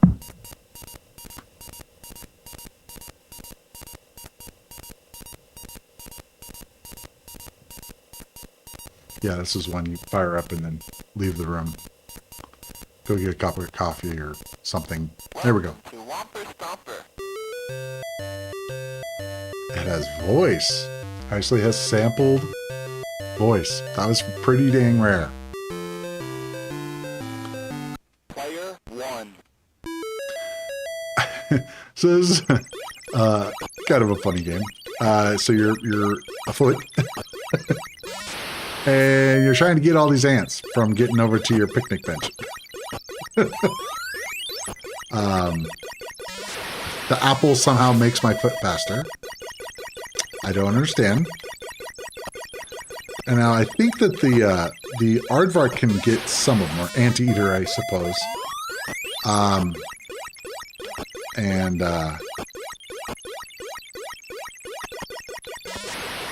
I'm not sure on yeah, I know you're supposed to get all the ants, or supposed to get them all that you can.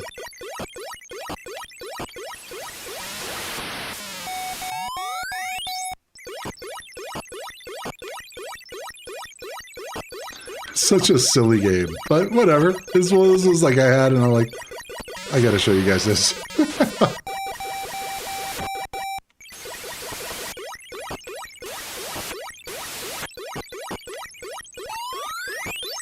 Give me the apple. Oh, the bird shot me, apparently. Player 2. I didn't say player 2. Oh, well. Alright. Exit out. Trippy game. It's kind of neat. Okay. We went over Wing War.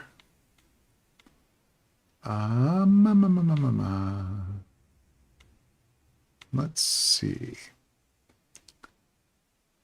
Let's see how the Temple of Apshai trilogy is. I know I played it before. Interesting thing about Temple of Apshai, there was actually 3 games. It was Temple of Apshai, Gateway to Apshai, and something else. And to be honest, they were a roguelike. They were it was pretty much a port of Rogue, which is one of the best computer RPG games, like, in history. Did you subscribe to Antic? I did not, but my cousin did. So I had access to all the magazines, as well as soft side magazines, which was really cool. I would actually love to go into some of the Antic and soft side games. I wish I'd have saved all those. I got that for many years and would spend hours typing. Yes, typing in the programs. Yes. That was, I remember, so my first 8-bit computer, I had the Atari 400. And you probably remember this, Highlander. The keyboard on it sucked. It didn't have normal keys. It had like a membrane keyboard. So where you have to hit the buttons really hard. And I had these magazines that you type in programs on. And so the idea was that I had to actually type in these programs on this really crappy keyboard. So I remember almost to a point of bribing my family members to type in programs. I remember my brother, I think he was, stoned at the time, be like, all right, cool, I'll do it. And I remember giving him the magazine. He'd be sitting there just going away at it. And, he was a lot older than me. I was like, right on, cool. I'm getting other people to type in my programs for me. But at that problem, or the point with that was, I only had a cassette drive. I didn't have a disk drive at the time. And that was with the 400 and the 410 tape drive. So the problem with that is, a lot of times it wouldn't actually save properly, and loading and saving to tape was not very, what's the word? It didn't work all the time. It wasn't reliable. There we go. And so, yeah, later on though, I did end up typing in a whole bunch of programs from Family Computing, which, if you remember that one, there was, ones where it's like, oh, if you're on Atari, do, type in this. If you're on an Apple, do this, if you're on whatever. And I remember this one summer, my parents went out of town and they left me with basically a babysitter. And I was, I don't know how old I was, but 10, 11 or something. And, maybe a little older.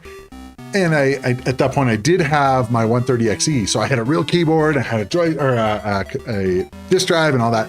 And I remember I had this stack of Family Computing magazines.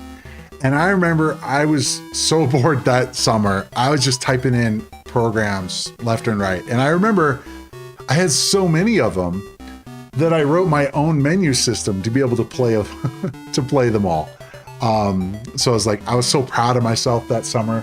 I was like, oh, this is so cool. You could totally go down. And I was so happy with myself that I had a scrolling menu kind of system. And it's one of those things that I wish I had that today. And to be honest, I actually have a friend of mine on Facebook, a guy that I actually sold my 8-bit stuff to like 25 years ago. He actually says, hey, I've got this stuff. Do you want it? The problem is he lives like 4 states away. But at some point, it would be really cool if I could actually get the original discs, the discs that I had where I typed in all those programs and have that from my childhood, like including the menu system and stuff. I think that would be just awesome. So at some point, he said all this stuff is in a storage room, and I could come by and get it whenever I want. But, you know, then COVID hit, and it's like, I'm not going to get over there anytime soon. So, but apparently it's still waiting for me. And Anthony, if you're listening to this, I do plan on getting out there at some point. Okay, so let's check this out. Load a character, create a character. I will create a character at random because I don't really want to mess with. Okay, so I'm going to name him Ed. Thou hast 160 pieces of silver. Oh, wow. Whole bunch of stuff. Purchase a fine weapon, a new shield. Okay, so I have 160 silver. So I'm going to go with a weapon to start. What should we get here? Could get let's see, the price is 70. My thought is go for weapon and armor. But what should I go with here? I don't think I want to go with the great sword because that's going to be a two-handed weapon, I think. So I'm thinking a bastard sword would probably be my best bet. So I'm going to do that. You cannot wield such a great weapon. Oh, okay. Then broadsword? I ask 18 for this broadsword. I love this. 'Tis well-forged iron. What offerest thou? So a lot of these old games, they did stuff that you don't see these days. The ability to basically offer less than what it is. So I'm going to say, I'm going to offer you 17. Done. Cool. I got it for a little cheaper. It's kind of cool. It has ego as an attribute.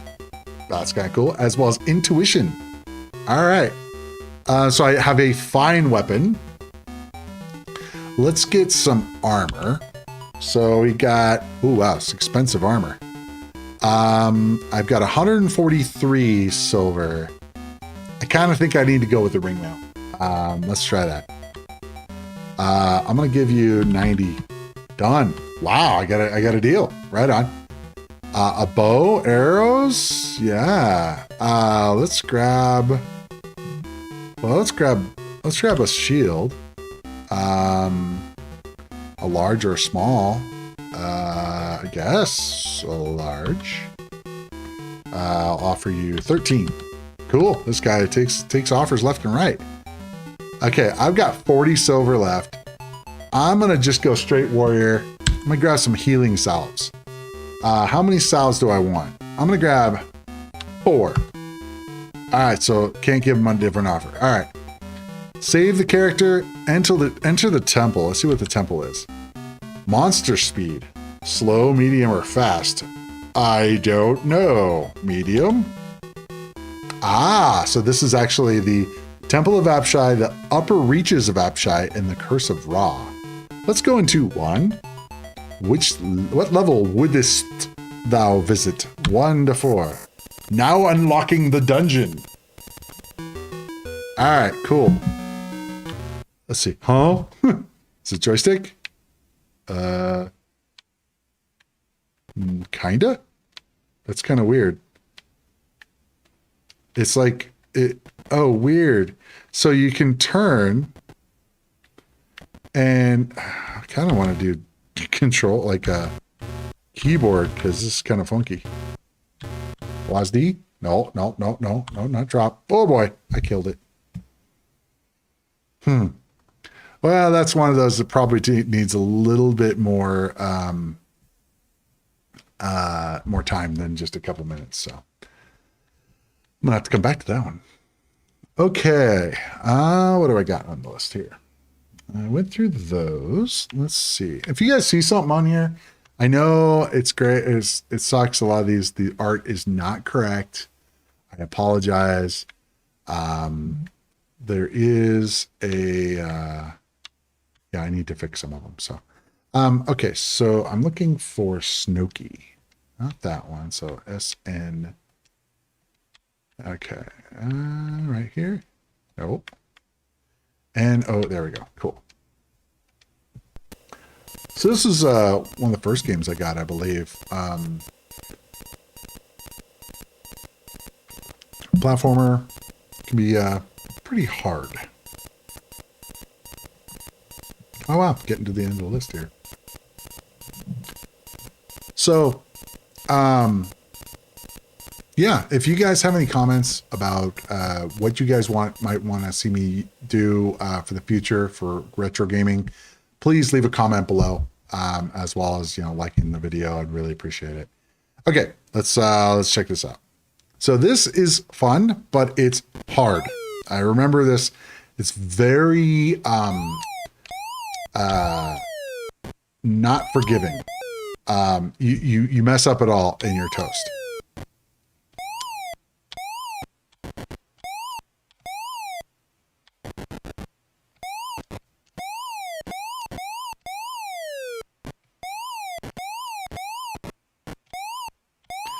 It's like a penguinish looking dude. I don't know what he is. He's an orange bird. I remember there's a checkpoint around here somewhere. Oh, ouch. Game over. Oh, I was going to mention something. So for track and field and those kind of games, this is what you want right here. The Wicco command control bat handle joystick. So, yeah, Pango. Yeah, that's what I was thinking of too. This was the best joystick ever made, in my opinion, for that era of computer. This thing was indestructible. I'm not playing with it right now because I did it before and it was giving me a hard time. So I'm like, I'll just play with the controller. So I'm using my also red Xbox One controller. So yes, I think the character was very reminiscent of Pingo. So yeah, so I'd like to do, obviously, arcade, other platforms. Funny enough, since I was on the computer side of things, I didn't have like an NES back then. You know, I've gotten them since then, but back then, I didn't have that stuff when I was a kid. Okay. Oh yeah, cool. This is a checkpoint. Oh boy. Uh-oh. Doo-doo. That was an interesting way to show that you're dead. Ouch. Very difficult.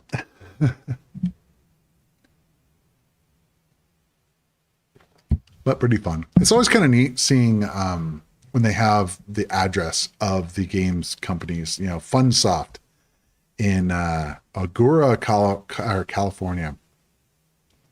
213. I'm guessing that's got to be LA.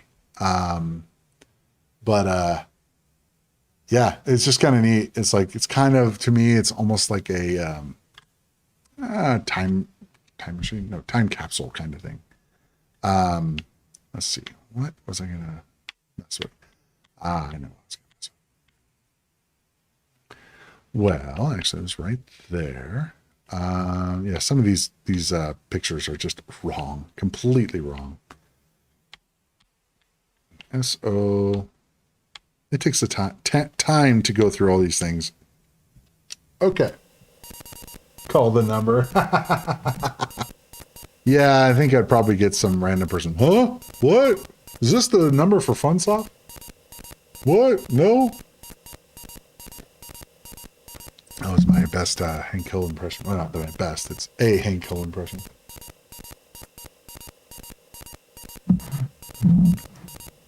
So Highlander, did you have, I'm guessing, you know, so you had the Atari 8-bit of some sort, but did you have the Atari ST as well, or just the 8-bit?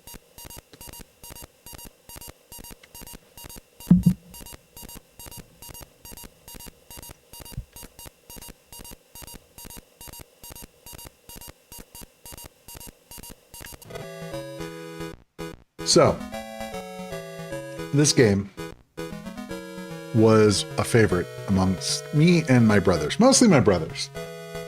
So just to kind of give you a little bit of background, my brothers are all older than me. I would say kind of an only child with 7 brothers and 1 sister.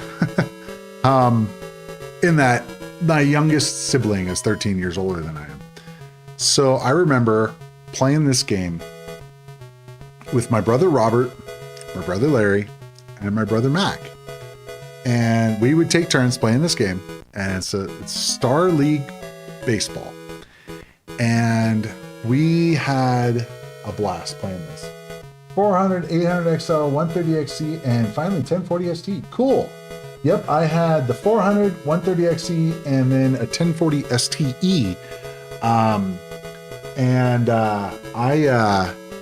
definitely, it's going to be fun getting into the ST games as well. The 400 was a thing. The 800 XL is actually kind of like, from what I've seen nowadays, is kind of one of the best. 800 and the 800 XL were kind of like the best as far as build quality and all that. I actually have a 600 XL still. And I actually had my daughter, she wanted to learn programming. And I'm like going, you know, it'd be funny is have her learn BASIC on an old 8-bit computer. So I busted it out and I had her learning from the the little manual they give you with like basic programming, right? And she actually was having fun with it. And I was like going, this is kind of neat. You know, it's like the computer is as big as a keyboard, you know, it's tiny. And it's like, yep, that's a computer. So it actually went better than I thought it would. So she made like, I think it was like, had it play Mary Had a Little Lamb or something. It's kind of neat. All right. So it had option is computer curve / liner. So this is a ability to change it so that you can make it so that you can do curveballs or you can do heat, like fastballs. So I'm going to do heat and liners. I'm not exactly sure what a liner is, but yeah.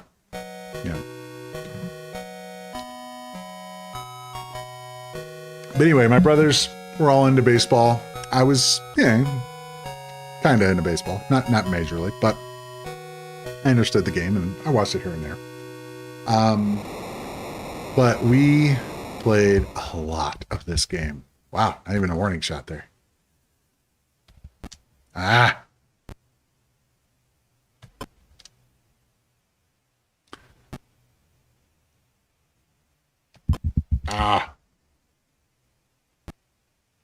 But yeah, we used to love playing this. Dang.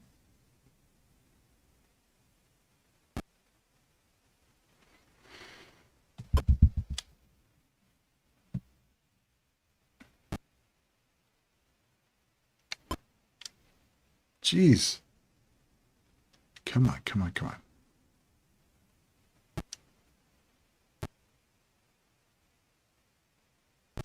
You gonna walk me now? Huh.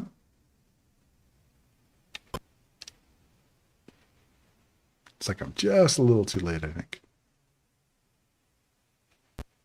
Out. I mean, I know this is probably, it's nothing special by these, by this day and age, so I don't usually play these kind of games, but at least with the emulation.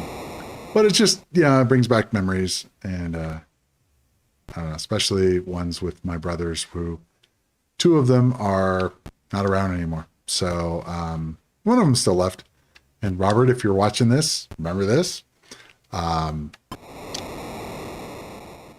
on. Oh, man. Really?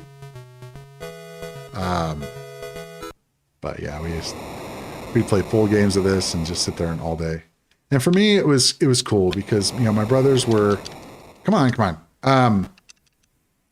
They didn't want to do much with, their little brother because, I was just a little kid. And so this was something we could do together. And I think that was one of the coolest things for me, at least. I was always the kid that had all the video games, and so, really? I should have just walked there. So yeah, so we played this as well as a few other games, but, this was one that we spent a lot of time on.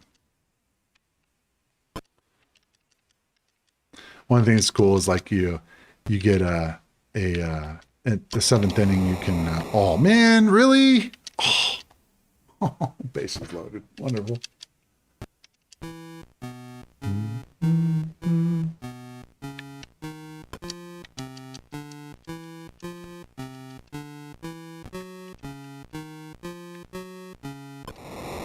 Really? Wow. Oh man. Oh, at least he didn't try to go home. Still bases loaded. No. Oh, man, the computer is kicking my butt. My family and I bonded over games too. Replaying those games are still so nostalgic. Yeah, I mean, to be honest, that's kind of part of the deal. I mean, the games are cool, yes. But truly, it is a lot about the memories that you made while playing. I think that's kind of part of why nostalgia is very cool, because at least for me, I think about when I was playing this game.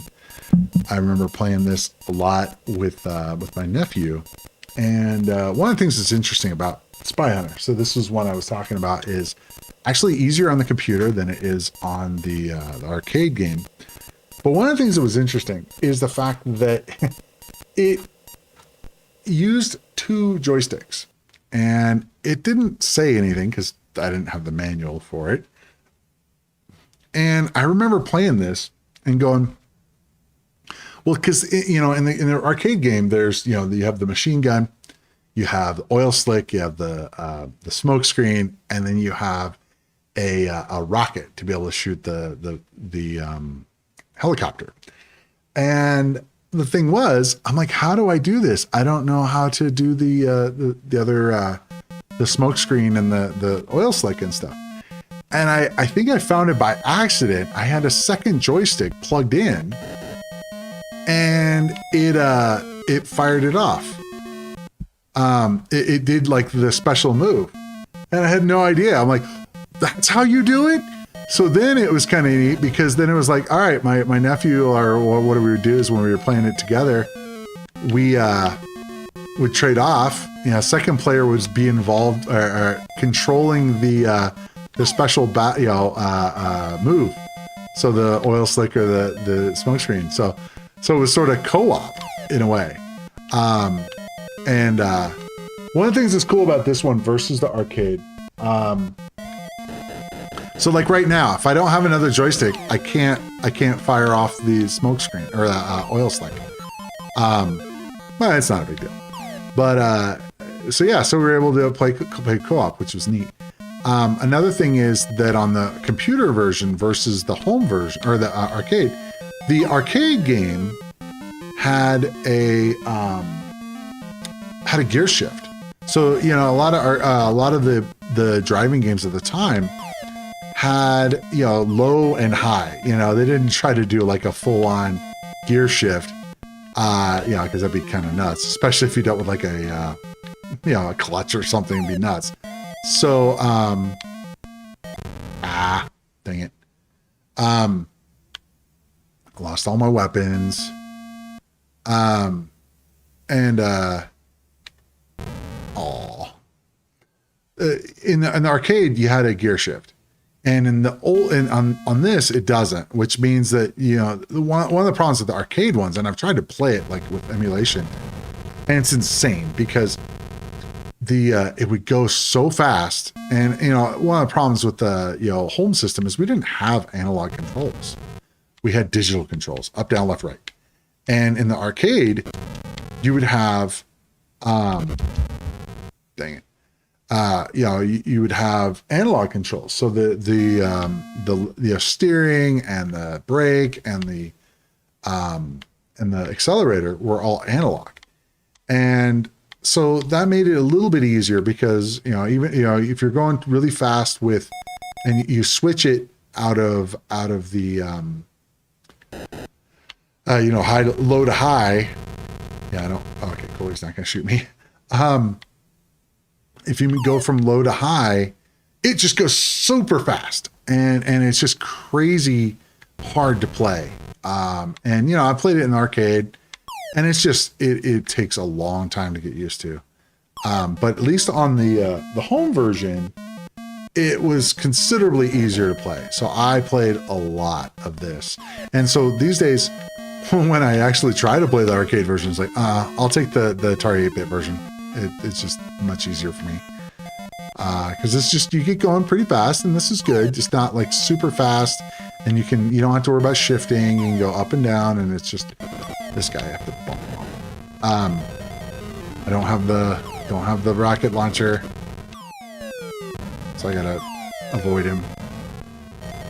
Done it a few times. See if I can. Oh, really? Jerk. I wonder if there's a way to map the extra buttons on the controller. Yes, I could. I could actually map in the emulator. I could map. I would be for just this game pretty much. But if I really wanted to play this game a lot, I would map because I'm on my Xbox controller. I would map one of the buttons to be the oil slick or the other thing. It's just this. I think it's just the secondary controller button. Oop, I didn't want to do that. No points. Don't want to kill a civilian. Yeah, so I definitely could if I really wanted to play it. But to be honest, the idea of having a secondary player is kind of neat, to be honest. The co-op, anytime you can have another player helping you is kind of neat.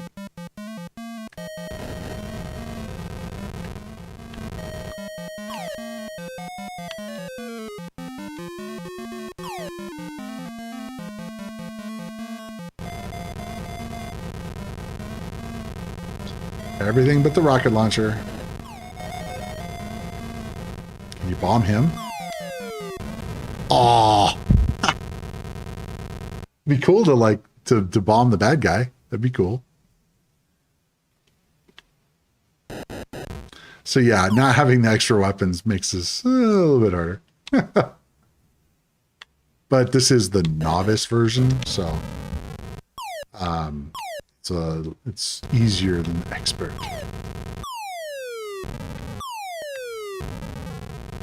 I don't know why I always go to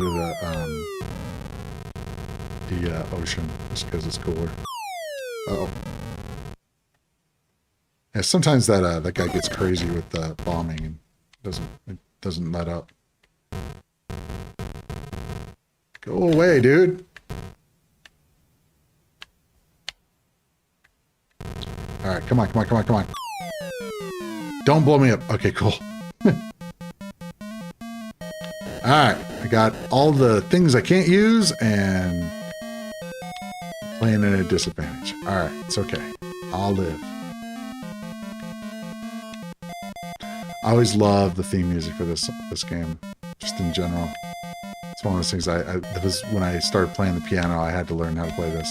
Oh, there we go. Come on. Oh, no. Come on. Get up here. Get over here. Come on. Oh, come on, man. Get in there. There we go. Now the helicopter can come out and I can shoot him. One of the things that's kind of cool is the way they did the way they mapped that was kind of neat because they had it so that you could use both the button would do both the rocket and the machine guns, which is kind of neat.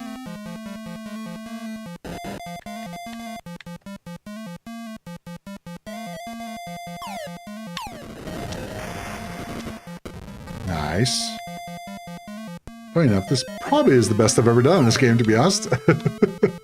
Again, I was saying earlier, like, when I play a game for the first time, that I do really good. That's true. Oh, didn't mean to do that. But I mean, I guess because it was a home port, I'm guessing that the arcade game probably had the licensing for it. But I don't know, actually. That'd be an interesting thing. It's like, did Bally Midway have the rights to use? I would think that the publishing company would have had a problem with that, especially since it was kind of a big deal to have the song in there. I remember as a kid going, yes, you want to play that game because the soundtrack is awesome.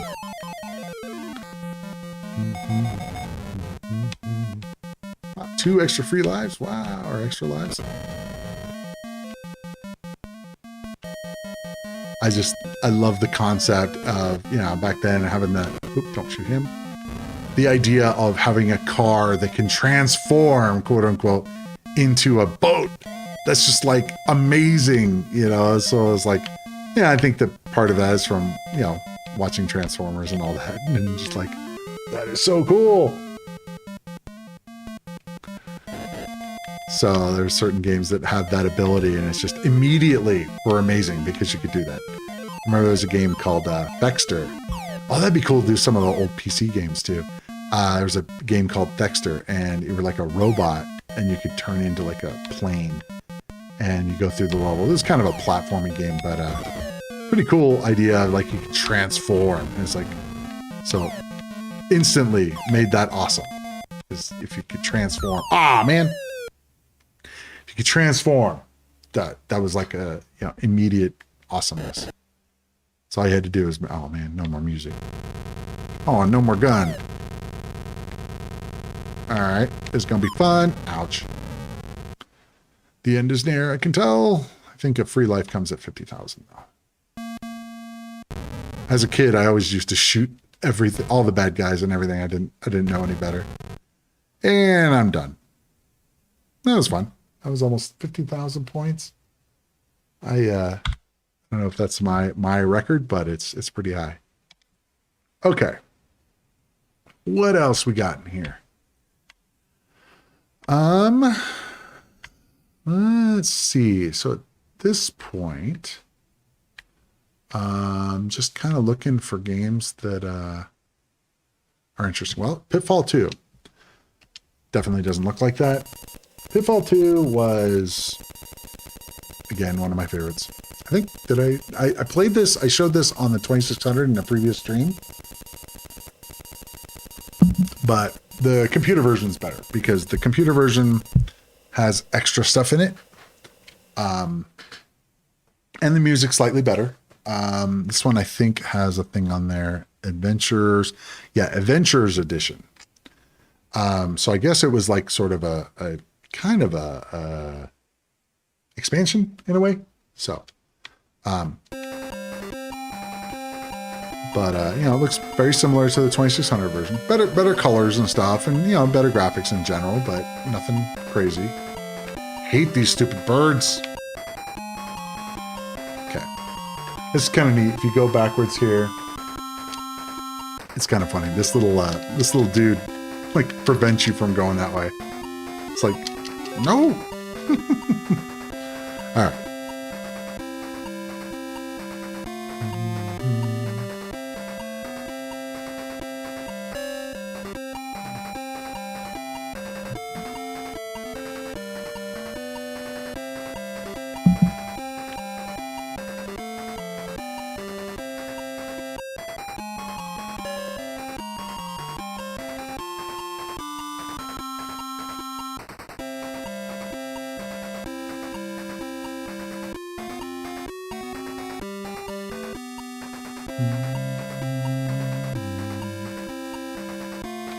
Oh man, really? Oh my god, all the way to the beginning. Oh, that's bad. I don't think I've ever done that. That was horrible. Wow. Oh, rookie mistake. Jeez. Wow. I don't think I've ever died from that stupid scorpion before. I've died to that bird many a time, but not the scorpion. Yeah, harsh, big time.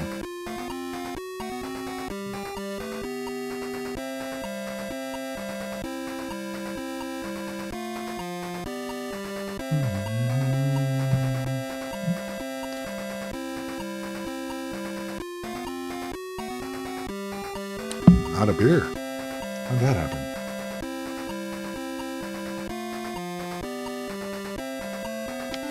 There. Phew. All right. Let's see if I can get to the checkpoint here. Checkpoint! Yay!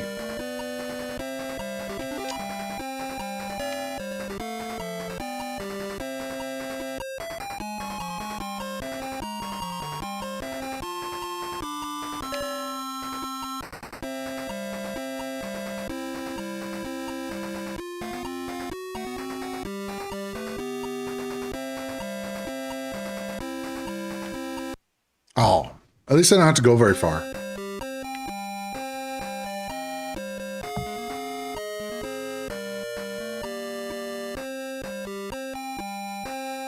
I hate this stupid frog. He gets me like every time. At least I don't have to go very far. That would suck if I had to go all the way to the beginning. I'm trying to think what's to the left. Can I go this way? Oh, I already got that. Okay, cool.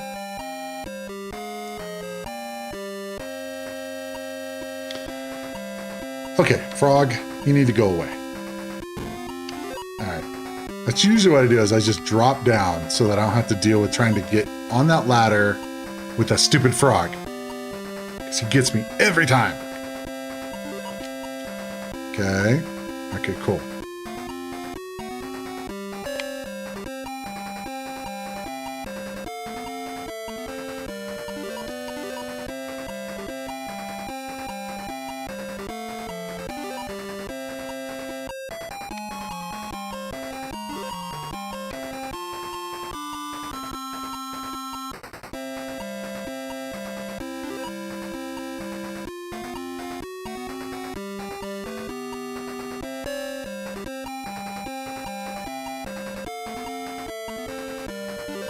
As much as I love the soundtrack, it does kind of get a little old after a while. Uh-oh, this is going to be fun. Oh, man. Okay, I got to go down to the bar of gold there.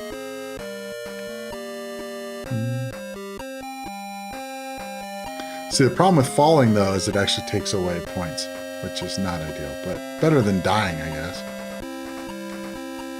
So this is kind of weird. You, like, push down, or like you push left or right depending on if you're on the platform or not, and it will stop you. It like kind of moves you over just slightly.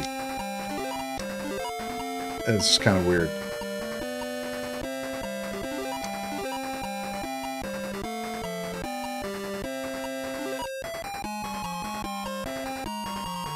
I'll go down below.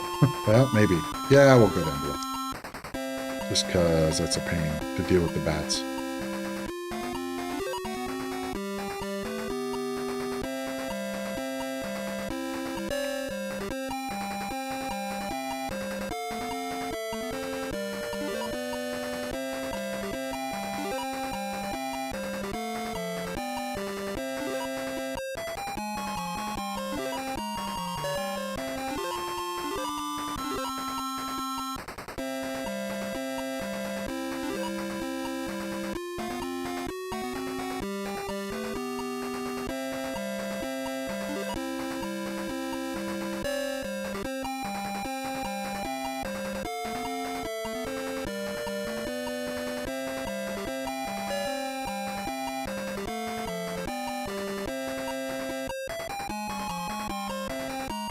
So this is one game I definitely did not beat. I remember I got pretty far in the game now. And I want to show you guys one of the coolest things I've ever seen in the game is in this. Which I will show after I get to the bottom here. And it was one of those things I just found by accident. I'm like, what the heck? Okay, so this is one area where I think I want to fall because that frog is going to kill me. So I'm going to drop down. There we go. Otherwise, just messing with that frog is just a pain. Okay, so I am at the bottom. That's cool. That's actually where I want to be. And let's see. I know that there's a checkpoint somewhere.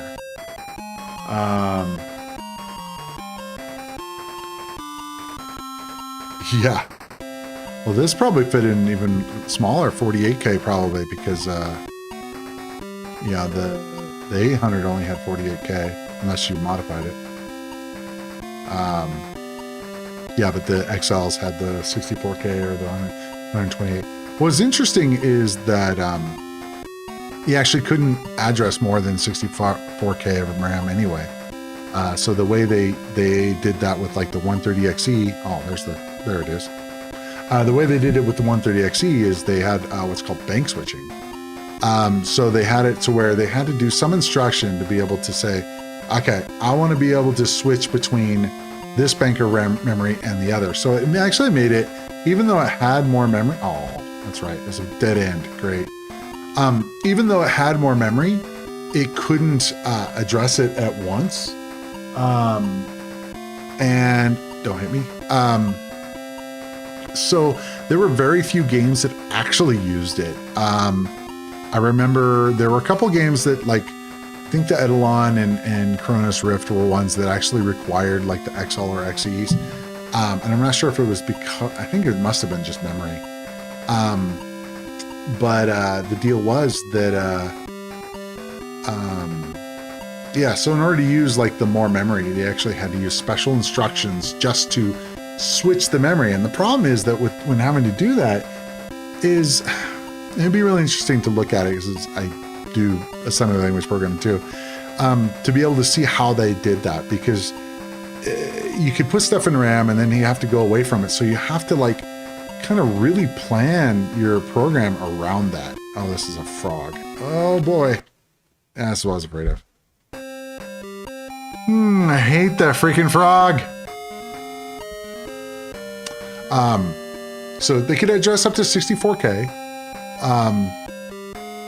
But yeah, so there was only like a couple of games, and I remember they were not great, that actually used the more memory and stuff. But I mean, I think it was one of those things that's like, ooh, we'll use more memory and then make it so that it doesn't have to load more memory, you know, takes shorter time to load, which is kind of annoying. Okay, I know I need to get to that that checkpoint to the left, so I'm just gonna keep. One thing I can do, which is kind of cool, I can do this. Geronimo! I didn't do a whole lot, but.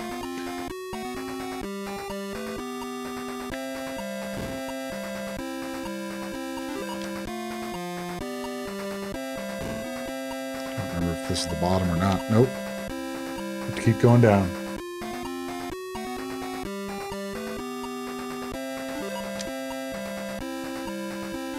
I think that's not gonna work. One more.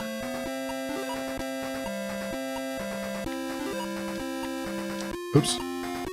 Not really what I wanted to do, but it'll work. That'll work. Do not die on that stupid scorpion. All right, come on now. Don't fall. Yes. Okay, I got the checkpoint. Now this is kind of trippy. Check this out. Notice how he jumps really high?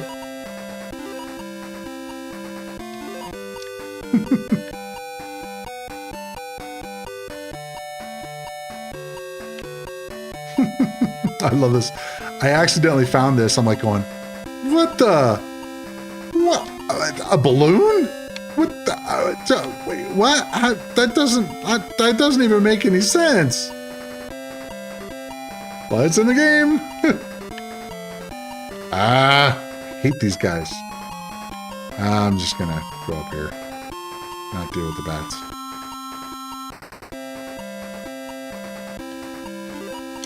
Okay, no balloon there. I'm trying to remember now. I remember the balloon. Had to get over here. And then I had to do something. Let's see, try to go up, maybe. Dealing with those bats is pain. Let's go. Let me try to do this here. Yes, Pitfall 2 music is just one of those things I can kind of hear all day long. Oh boy. Okay.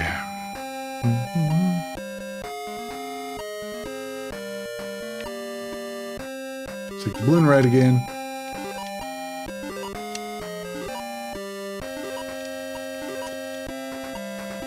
Hello, Milo Salisbury. How are you this evening?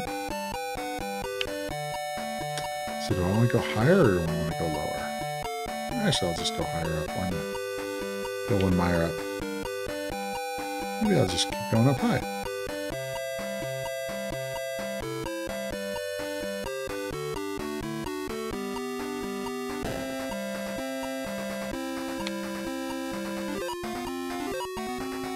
remember there was that dude there. Should probably go get that checkpoint. That might be a good thing. Yay! What's up, dude?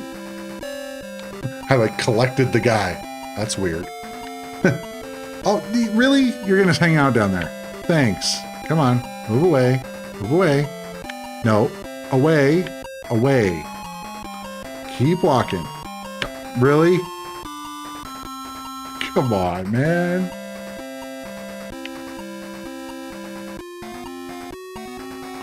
Oh, and a freaking frog. I hate these freaking frogs. Don't kill me. Okay. Nope, nope, nope, nope. Go away.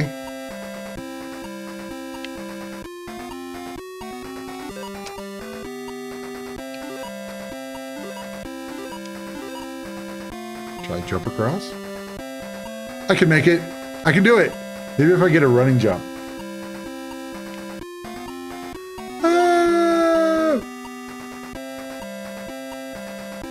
Oh, wow. Nice. I don't remember getting that ever. Sweet. Let's fall down here.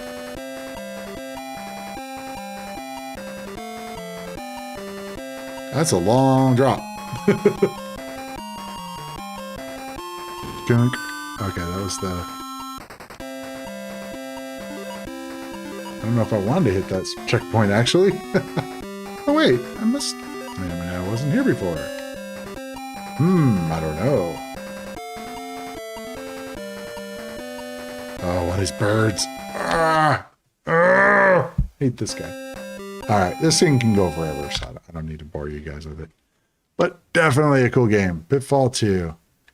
You know, they actually made Pitfall for the 8-bit, which is kind of weird compared to the 2600 version. It's like, what? It was not... I'm pretty sure. Let me see what this is. I never had it.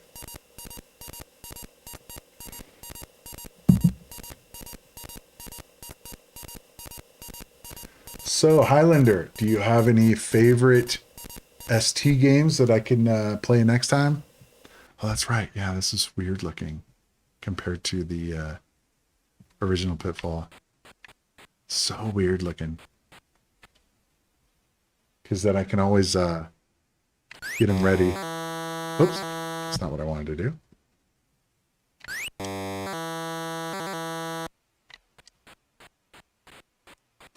It just looks wrong compared to the 2600 version. It's like, what?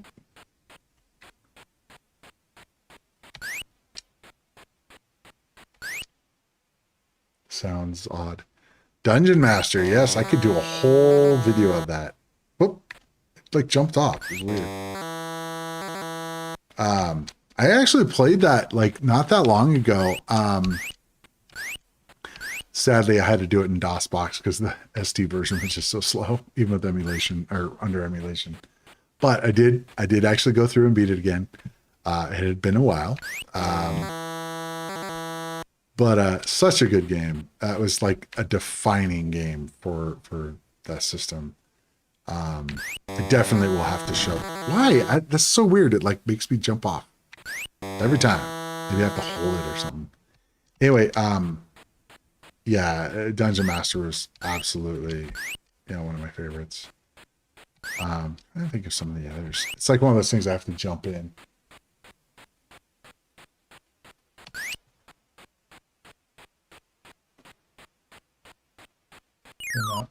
In and out of the stream this evening.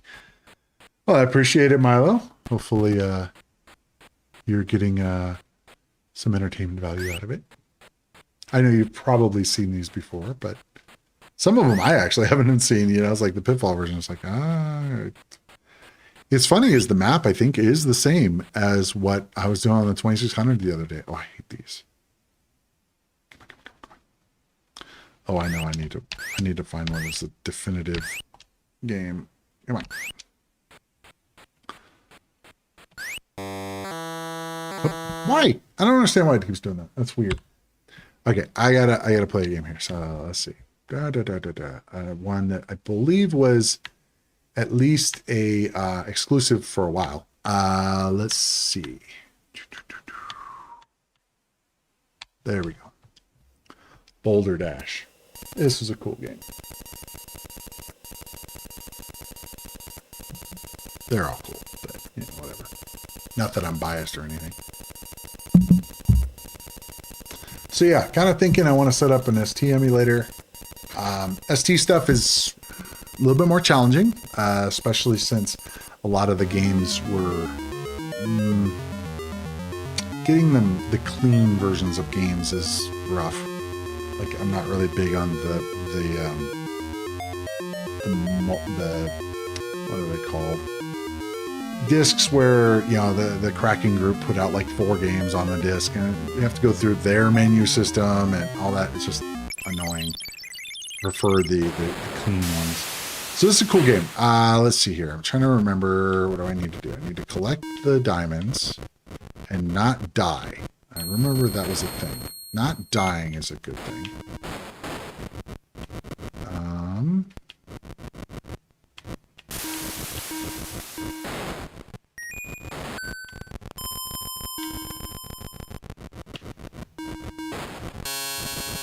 Some funky sound effects.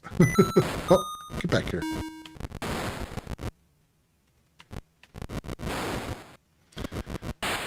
I definitely would like to play some Apple II games too. There were some that on there that were just not ported over to anything else. And I'd love to play some of those again, like Load Runner, which was ported to the 8-bit, but I think the Apple one, Alternate Reality, yes. I need to, you know, I actually finally played that through emulator, you know, through this emulator, not that long ago, actually. And I was very impressed with it. I know it was one of those that everybody loved, and I realized why. It was crazy good for the time as far as the stuff that they did in that game. I know it was one dude that he pushed the envelope on what could be done on the system. And I was pretty blown away because I mean it was like a full-on like 3D like an RPG kind of game. I mean, yeah, it had a small window, but it was definitely cool. It was one of those. I'm like, wow, they did an amazing job with this. Oh, did I mess up? No, okay, I'm good.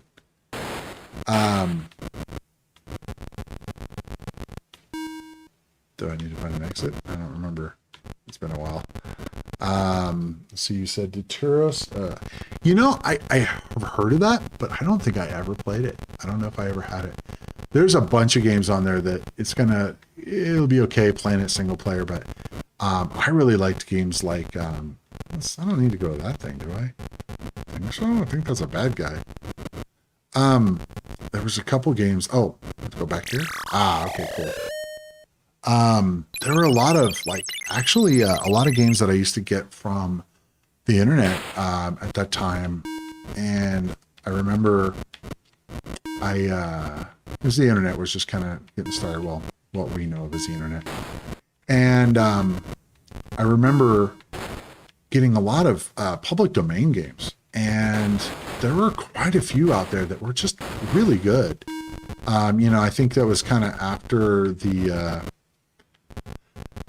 big companies were kind of done with the ST, and so there were still people making the games though. And I remember there was games like Chaos and a few others that I remember me and my roommates in college, we would play that forever, and just having a blast with it. So I'm actually really looking forward to, am I gonna get boxed in here? No, okay, cool. Really looking forward to playing some of those. Some of those are best with lots of people, which is hard to do right now, obviously, but I can try my best to try to show why it's so cool, even though there's not having the ability to play with multiple people. But okay, that's getting boxed in. That might be problematic. Ow. I should play Sundog. You know, Sundog, I remember playing Sundog, and I remember how cool it was. I'm trying to kind of picture it now. I want to say it was, and I actually, you know, I'm trying to think. Wasn't it a bit like FTL? I mean, I know FTL Software made the game, and it probably is a coincidence, but I remember it was like you had a ship and you did stuff, and I know it was an awesome game. I just can't remember how to play the game. It's one of those I definitely need to fire it up. Now, one of the things that's cool about yeah, you don't remember how. The issue is that you know, some of these games I just remember them being really cool. Definitely when we get into the ST line, there's definitely some. I think there's probably more games that are less arcadey and more, you know, strategic and you know, worth spending maybe a little bit more time on.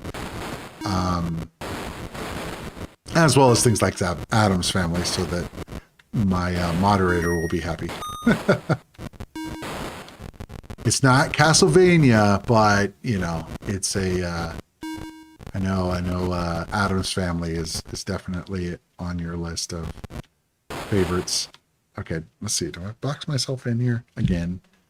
Let's see. Don't die. Don't die. Don't die. Don't die. Uh-oh.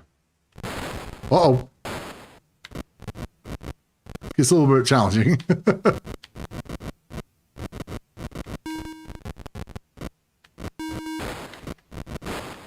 Okay. Nope. Don't die. Don't kill me. All right. Let's see. I need to find the exit. Oh, maybe it doesn't show until I finish it. I don't like where this is going here. See, let's see if I can knock some of these rocks down this way. And maybe opening up a spot so I can get over there without dying. Without dying would be good. I don't know. Can I do it? I might be screwed. No. Am I messed up here? Can I don't think I can do there. Can I? Uh-oh, I'm out of time. I can't drag. I have to push. I'm toast. Out of time. I'm cheating now and scrolling through an online list of SD games. Oids. Yes, I was absolutely. Oids was great. There was another one that was kind of like Oids. God, I'm gonna have to find a lot of these that were like they were shareware games a lot of times, and they were so good. And you know, you don't see them like Lamatron. You know, there was a lot of games by Jeff Minter, and he did, you know, Lamatron, and he actually had Attack of the Mutant Camels on here, and a lot of these really cool games that were you know, public domain games, and or shareware or whatever. But sometimes a lot of those were better than the commercial games, and so I'm definitely going to have to do a bit of, not research, but digging to get some of the games that I used to love working on there.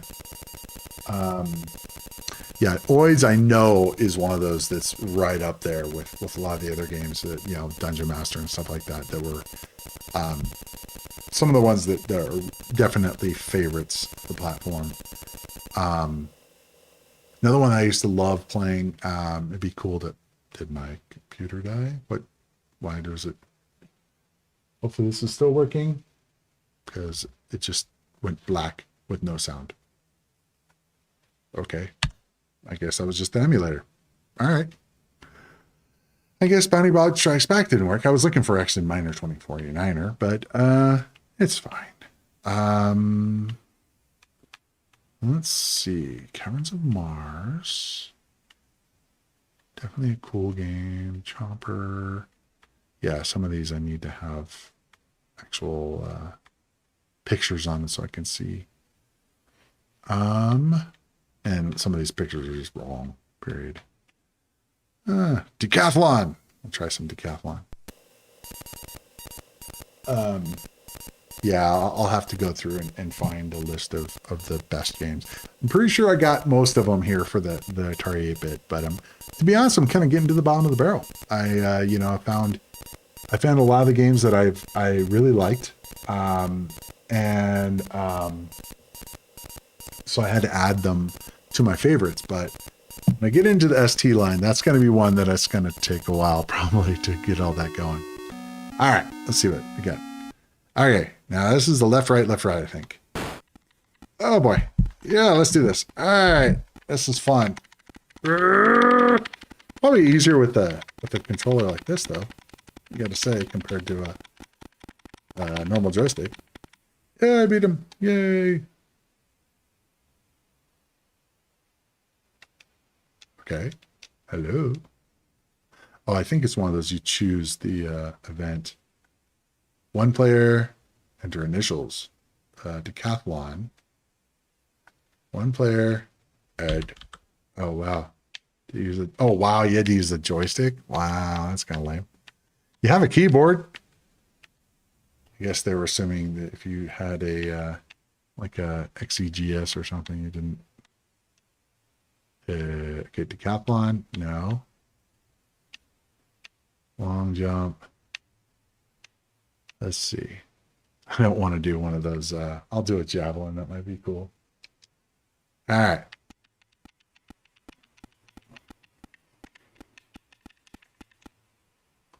Oh, that was no good. Let's try that again. This is a little challenging with the controller like this. Like run. Wait,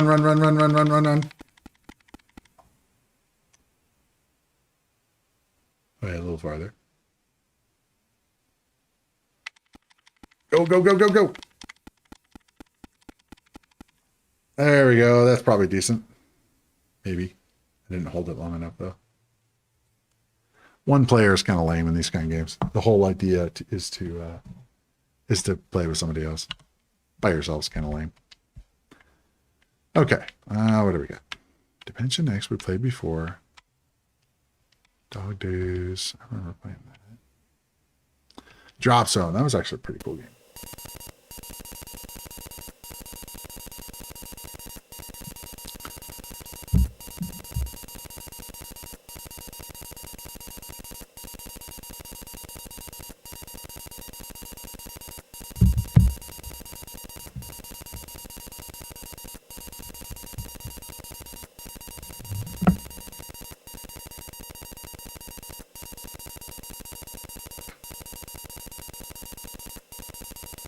So Highlander, I don't know if you've seen the Facebook group yet for Mission Ed Possible, but definitely check it out. I do a retro game stream every weekend, or rather every Friday. I do modern games on Sunday nights, and I have a lot of other original content too. So definitely check it out. Remember this? It's been a while. It's Defender, but you're in a spacesuit kind of thing. It's been a while. So weird hearing the sound effects, because it's like I haven't heard this in 30 years or something, and it's just kind of crazy. It's like, oh, I remember that. Controls in are a little crazy, but again, like what I was talking about with the arcade version versus the playing the home version. Games like Defender are much easier to play, because Defender is one of those in the arcade is hard. It is so hard because of the way the buttons are configured. Whereas on the home system, it's just left, right, up, down button. And on the arcade, you have to hit a special button to turn left or right. And I know if you're really awesome at Defender, you'd be like, oh yeah, it's not a problem. But if you're not, it doesn't make perfect sense when it comes to when it comes to flying around and stuff. It's like, what? You hit the button and it switches direction. And of course, that was an early game to where they wanted to try to do something a little different, as opposed to just having a joystick. They wanted to have, the joystick was interesting because it could only go left, up, down, actually.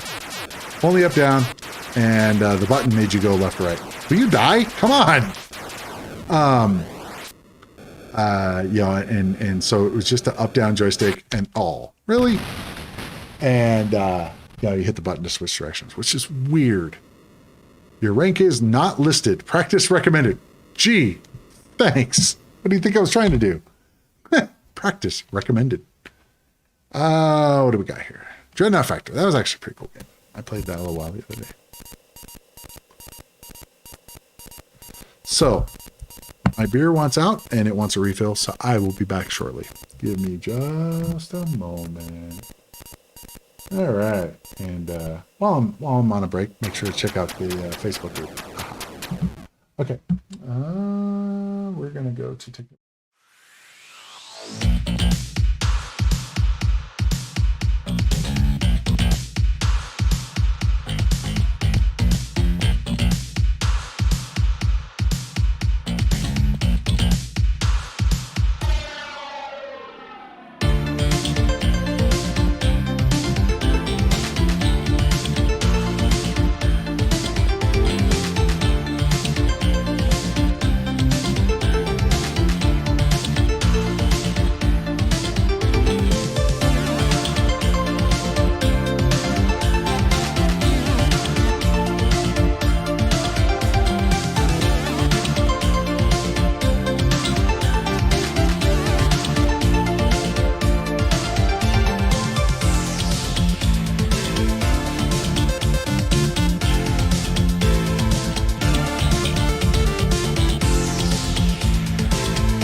Okay, I am back, and I have a new beer. This is Voodoo Ranger Imperial IPA.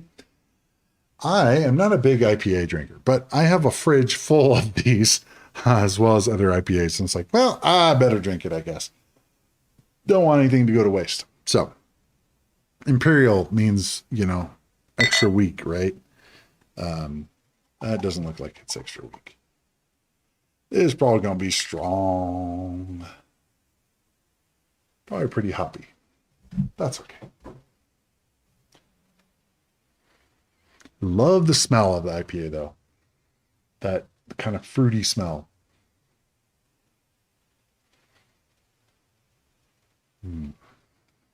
Okay. Let's play some Dreadnought Factor.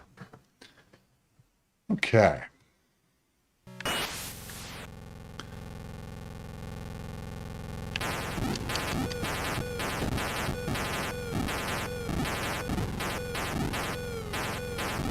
So it looks like we've got bombs as well as the gun. So you have to press down. I don't remember.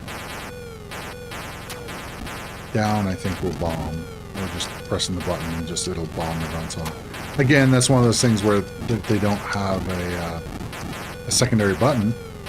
On other machines or whatever, you'd have a secondary button and you would just have to hit the bomb button versus hitting the gun button. And so on this, I guess they just said, all right, we're just going to give you a bomb as well. I know I need to go through here and I need to blow up that gun, the engines because to slow them down because it's going too fast. Okay, cool. All right, let's go down the right side.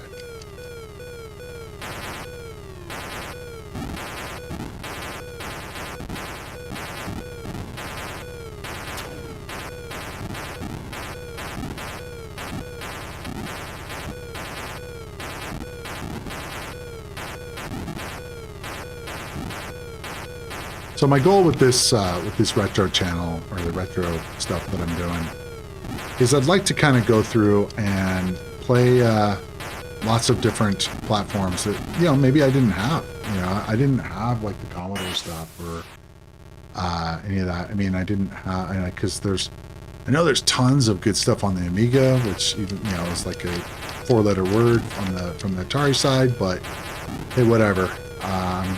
Kind of agnostic at this point. It'd be kind of neat to play some of the games that really didn't get much love or not enough love on the ST line. Can't remember what I need to shoot at here. You know, definitely some rivalry going on at the time. Okay, I think it was just this that I destroyed here. Oh, come on, really? Really? Wow.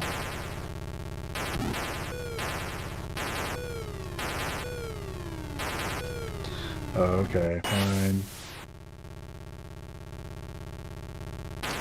So yeah, Highlander, I probably will be streaming Atari ST stuff next Friday. Definitely come by, check it out.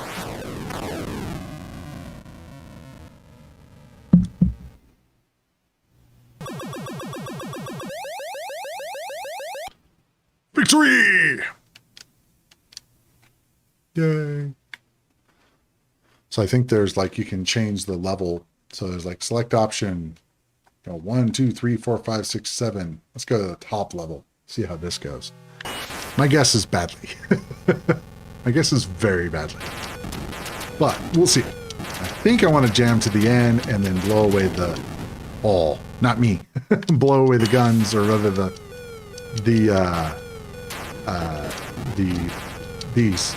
thingies. The engines, I suppose, would be the proper name other than thingies. Just so they can't advance. Alright, let's do this. Come on. Alright, cool. I slowed it down, hopefully. It's still moving. I don't like how fast it's moving. These things get crazy. But this is the hardest level, apparently, so... Yeah.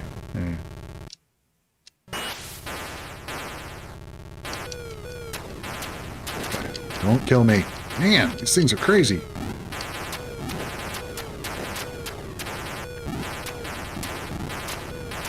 One of the other things I'd like to do is, these are kind of like, these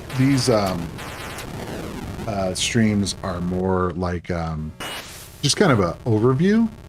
I'll play a game for a few minutes, but what I'm actually looking at doing, hopefully, is take certain games and actually do a long play with them. And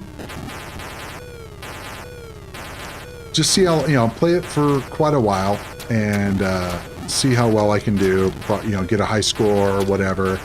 But do individual videos, not doing a stream of them. I like kind of the idea of doing a stream as kind of being the overview, so that people aren't, hopefully, not too bored with seeing the game. It's like, I'll play for, you know, 10 minutes or so. So it's like, okay, moving on. And if you don't like the game, then, you know, tune out for a few. You know, hopefully being able to... come on. Alright.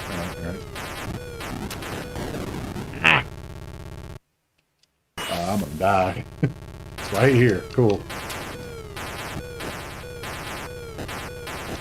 Come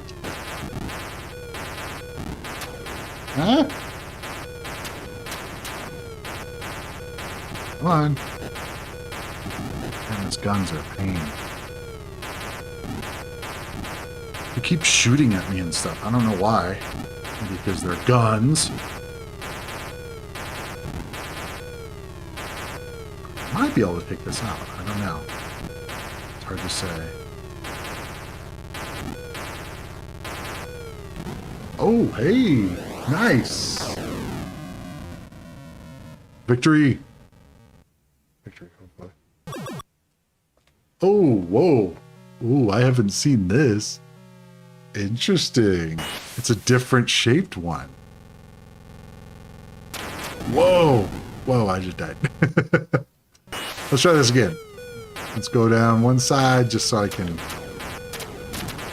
do the same thing with the... Whoa, boy. Whoa, crap.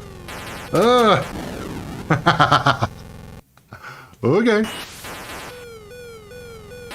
Let's try straight up the middle. Right up. Oh, man.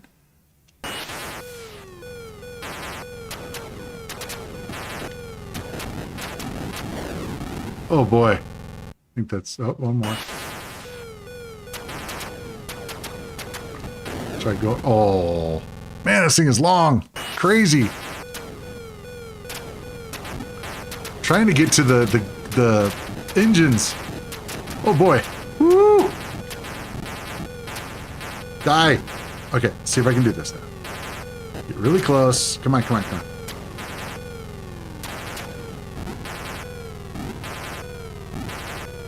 Okay, all 4 engines are dead. Good, good. All right, now if I can just take my time. Okay, don't worry about bomb things. Just worry about the guns. Don't quit shooting me. Ah, I lost. Well, that was kind of cool. Actually, I haven't gotten that far before. I didn't realize that there was a secondary thing, or maybe more than that. That's kind of neat. Cool. All right. Got time for... did it crash? Huh. Well. There it goes. That was weird. Okay. Got time for maybe one more game. I would play Crystal Castles, but that's one that's super hard without, it's like, it's so hard to control. Castle Wolfenstein, that was kind of interesting. That was a precursor to the like Wolf 3D and stuff.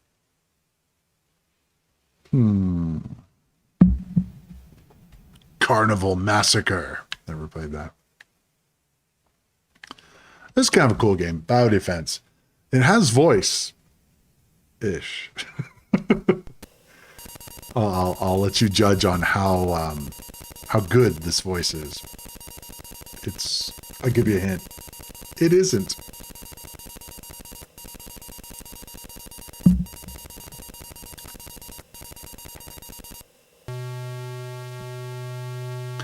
All right, so this game is sort of like, you're like white blood cells. You're like a what is it? Your immune system.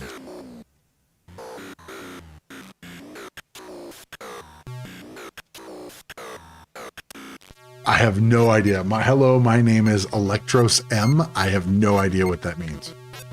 Or something like that. It's always like, I have no idea. So you're trying to find, it's kind of interesting. You're trying to find a source of infection in here. So you just scan around on the body and see where it is. So there's an infection somewhere in the body. And you got to just search for it. All right. Where is it? Ah, there it is. Okay. Must stay alive, I believe is what he's saying there. So you're a white blood cell, and you're like going around and getting these this bacteria, I guess.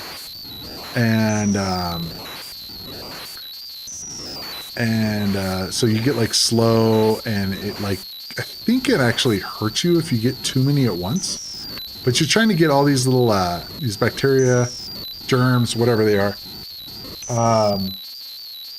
The thing that's interesting is that they will multiply. So if you don't get them fast enough, they will multiply.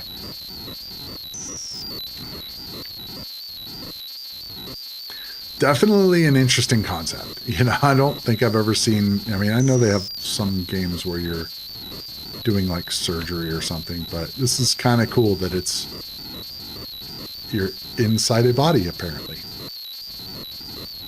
Come on, you're you're kind of slower than they are, so you have to like get it just right while they're meandering around. And they also get bigger too. So, and I think the bigger ones hurt you more. As a, you know, it's like you get them and you get all sluggish. It's like, all right, come on. Go. No. Come on. Yeah, these guys are bigger. I'm not sure. I think if it gets one more level and it's red and it's bad, I think you can like die, sort of.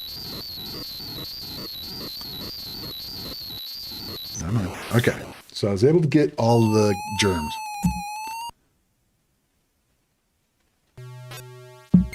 Okay, so there's still more infection because it still has an elevated temperature. Okay, so he's got an infection in his foot too.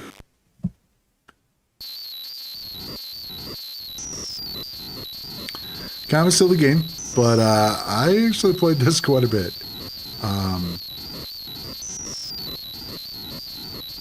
Another thing that would be kind of cool is I have a special place in my heart for text adventures, games like Zork and all that. It'd be kind of neat to do some of the games that were like, I remember there was quite a few that Softside put out.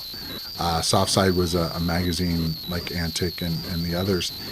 And they had a big thing where they were doing like adventures, you know, text adventures. And the cool thing about those is, you know, it doesn't matter with the graphics. You know, there's no graphics on them. So, you know, those kind of games, they're pretty timeless, you know. And I remember playing this one. This like I always have this on my list to beat this game. It's called Madhouse. And these games were written in BASIC and stuff. They weren't, you know, they were just like they weren't commercial at all. They were just public domain kind of stuff. And but I don't know, it's kind of neat. I mean, because you could do all kinds of stuff in the text adventures. And so I remember there was one that was like involving like time travel and stuff. And those are the ones that I need to dig up and figure out how to do. And it'd be kind of neat to do a stream with them. Personally, I feel it'd be neat to do a stream. I mean, I think some people would be bored to tears, but or I could just do a video of it. But those kind of games, you know, you have to, ooh, he's got quite a bit of high temperature. Let's try in the head. See if there's anything in the head. Nope.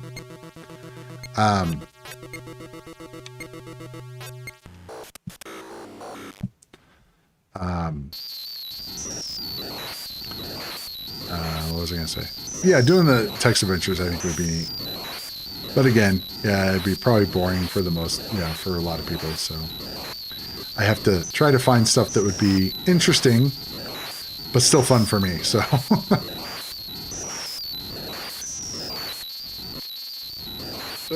come on. Ow.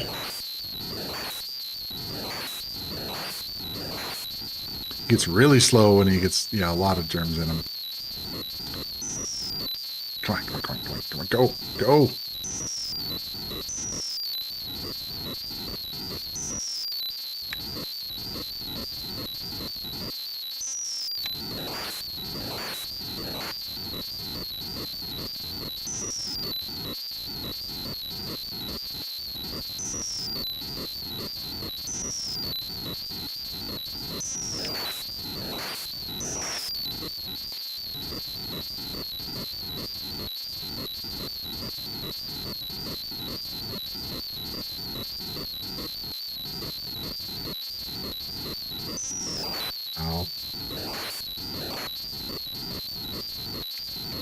Kind of weird. The button doesn't do anything in this game. Like when you're in this screen, at least. It's like it'd be cool if it could like go faster or something.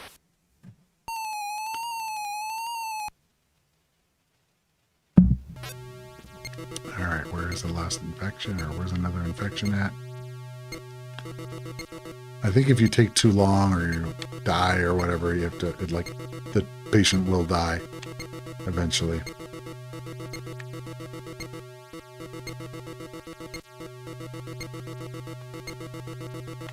There we go.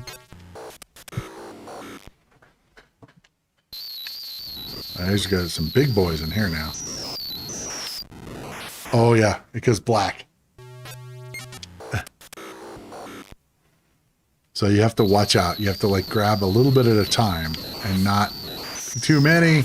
Ow! Those big ones really hurt. I have a feeling this patient is not doing well. No, go away. Ow! Jesus! This escalated quickly. 104. They are not doing hot. Let's run away from the bad guys. Just gotta take small bites. Okay. No! Jerk!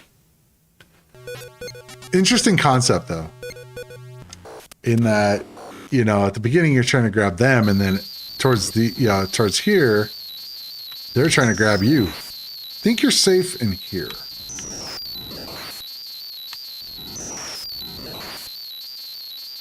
It's like I'm just, like, poking my head out.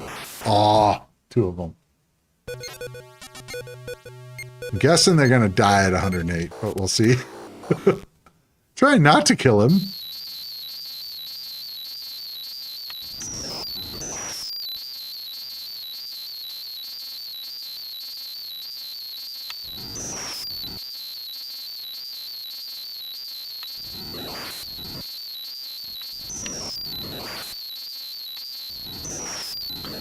Whew, that was close.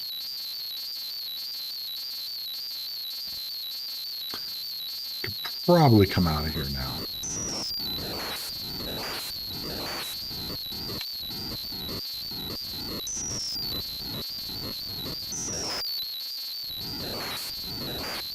Yeah, they get big and then it's like ruins my day.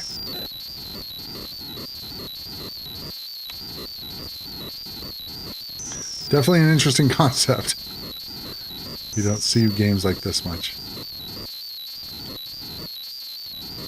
Another thing I'd like to do is indie games. Because like retro games, indie games also have a lot of games where they just tried something and it might have failed. It might have been like, you know, the games like this didn't do so hot or whatever, and it wasn't super popular, but it's interesting. You know, it's a lot. Yeah, I'd rather play games like this than like the latest AAA, you know, Assassin's Creed or whatever. It's like, it's cool, but it's more of the same stuff over and over again, and super high produced and all that stuff. Is where I'd rather have something that's neat, you know, interesting concept, you know, something I haven't seen before. That's why I like, you know, with retro, it's stuff I have seen, but it is neat to kind of go back in time. It definitely feels like you're in a time machine, sort of. All right, so he's still dying here. So is there another infection? Let's try the head. Nope. Oh, I didn't want to do that. If you go into a random spot in the body, it has like just one little tiny germ. But the problem is, I think by doing that, it will accelerate the infection. So, because I'm not doing my job. Here we go.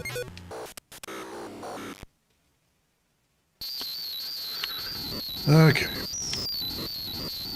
Let's grab you and get back.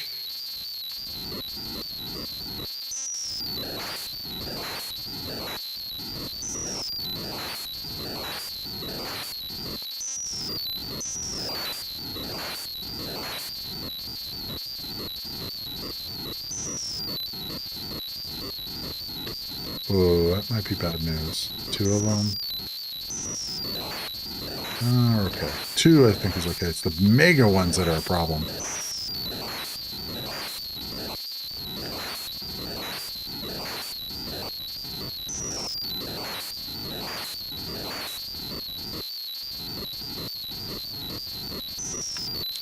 Now, honestly say, I don't know if another game where you play as a white blood cell. Definitely an interesting concept.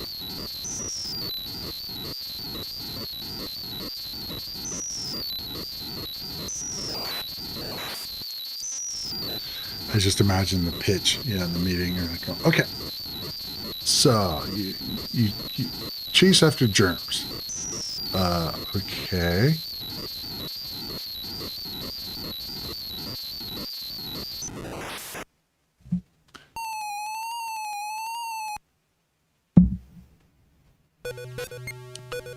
Come on.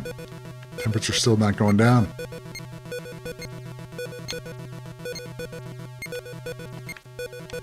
In the foot, huh?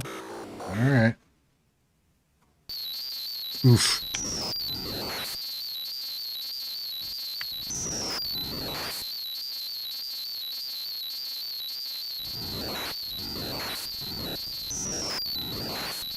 Okay, are we gonna live now? Maybe.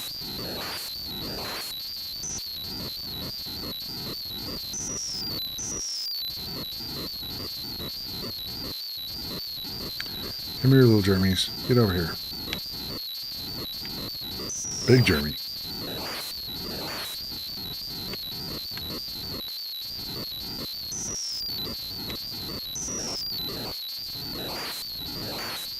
It's always funny when he gets one of the big ones. It's like he ate a big meal or something. Oh! Like feels like he had turkey dinner or something. He's like, oh man, I can't move off the couch. I know the feeling.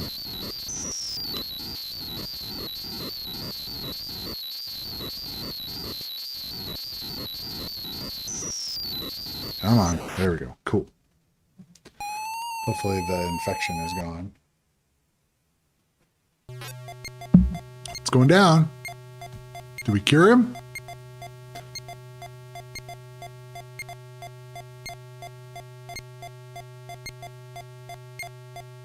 Yay! He's alive.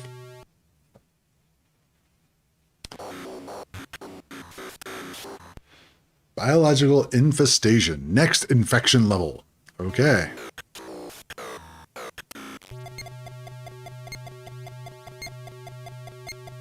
Wow, starting up at a pretty high temp.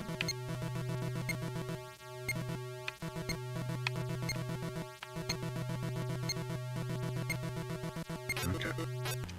My guess is this is going to be pretty hard. Oh boy, there's a lot of big ones. I'm scared.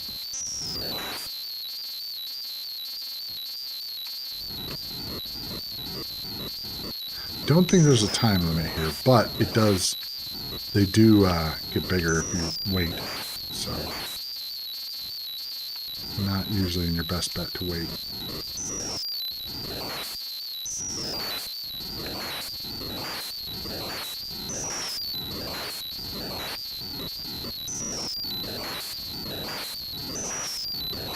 Oh boy.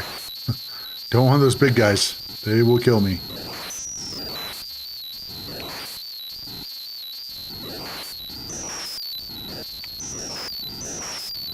Two is okay. It's the big ones that'll, I think two shots of the big ones kill me. Come on. All right.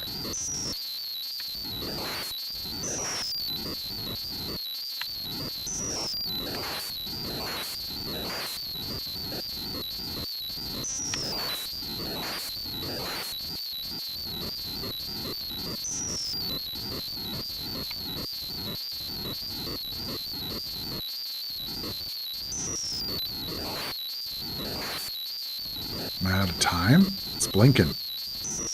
That's not a good thing. I don't like blinking. Blinking tells me something bad's going to happen here. Hopefully my patient's not dying. 103 is still not good.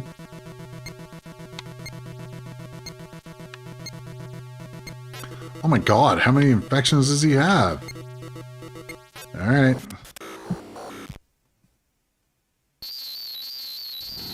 still blinking. I don't like that. Oh boy. It's a lot of bad guts.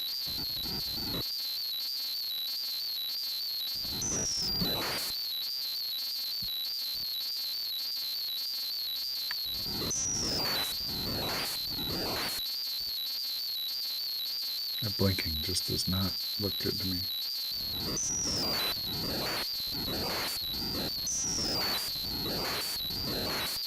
Ooh.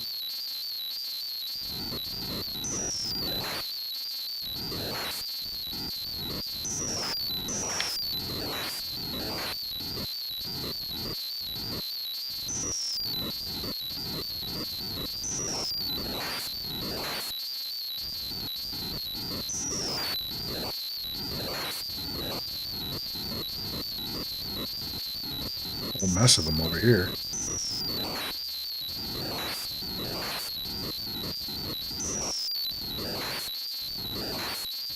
Okay, come on. Quit running away from me here. Uh-oh. I could be death. Death. Let's not have death, please. I think there's one level between green and red, and that, or black, and that's red. I think the bigger ones go like 2 levels, and some of the really big ones go 3 levels, so...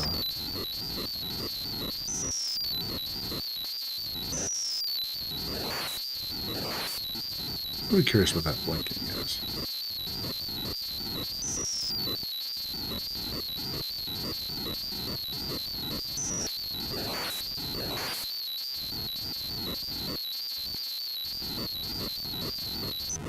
Okay, cool.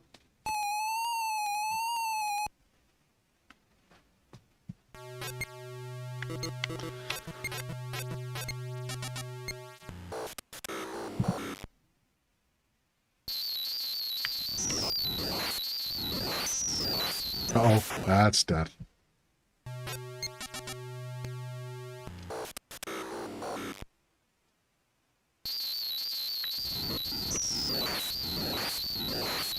That's death. Fun. I'm gonna try to kill the guy. See what happens. This one little white blood cell just can't handle it. He can't take care of the entire body by himself. 106.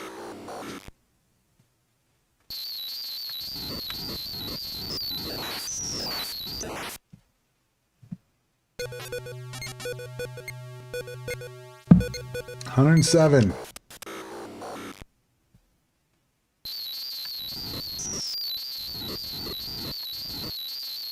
That's death.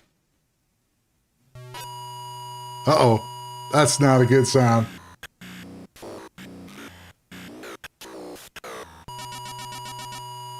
I don't know what he said. Game terminated.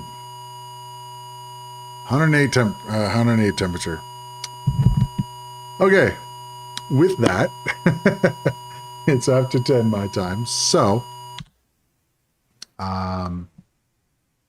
thanks for coming to the stream. I really appreciate it. And if you haven't, be sure to hit like and subscribe. I post new videos every week, and I stream on Friday nights and Sunday nights. Be sure to join the Facebook group called Mission Ed Possible. Really appreciate it. We have a community going there, and got a lot of people talking about things I should be doing, etc. New challenges I'm going to be working on, etc. So once again, thanks for showing up. Really appreciate it. I will see you guys in the next adventure. Take care.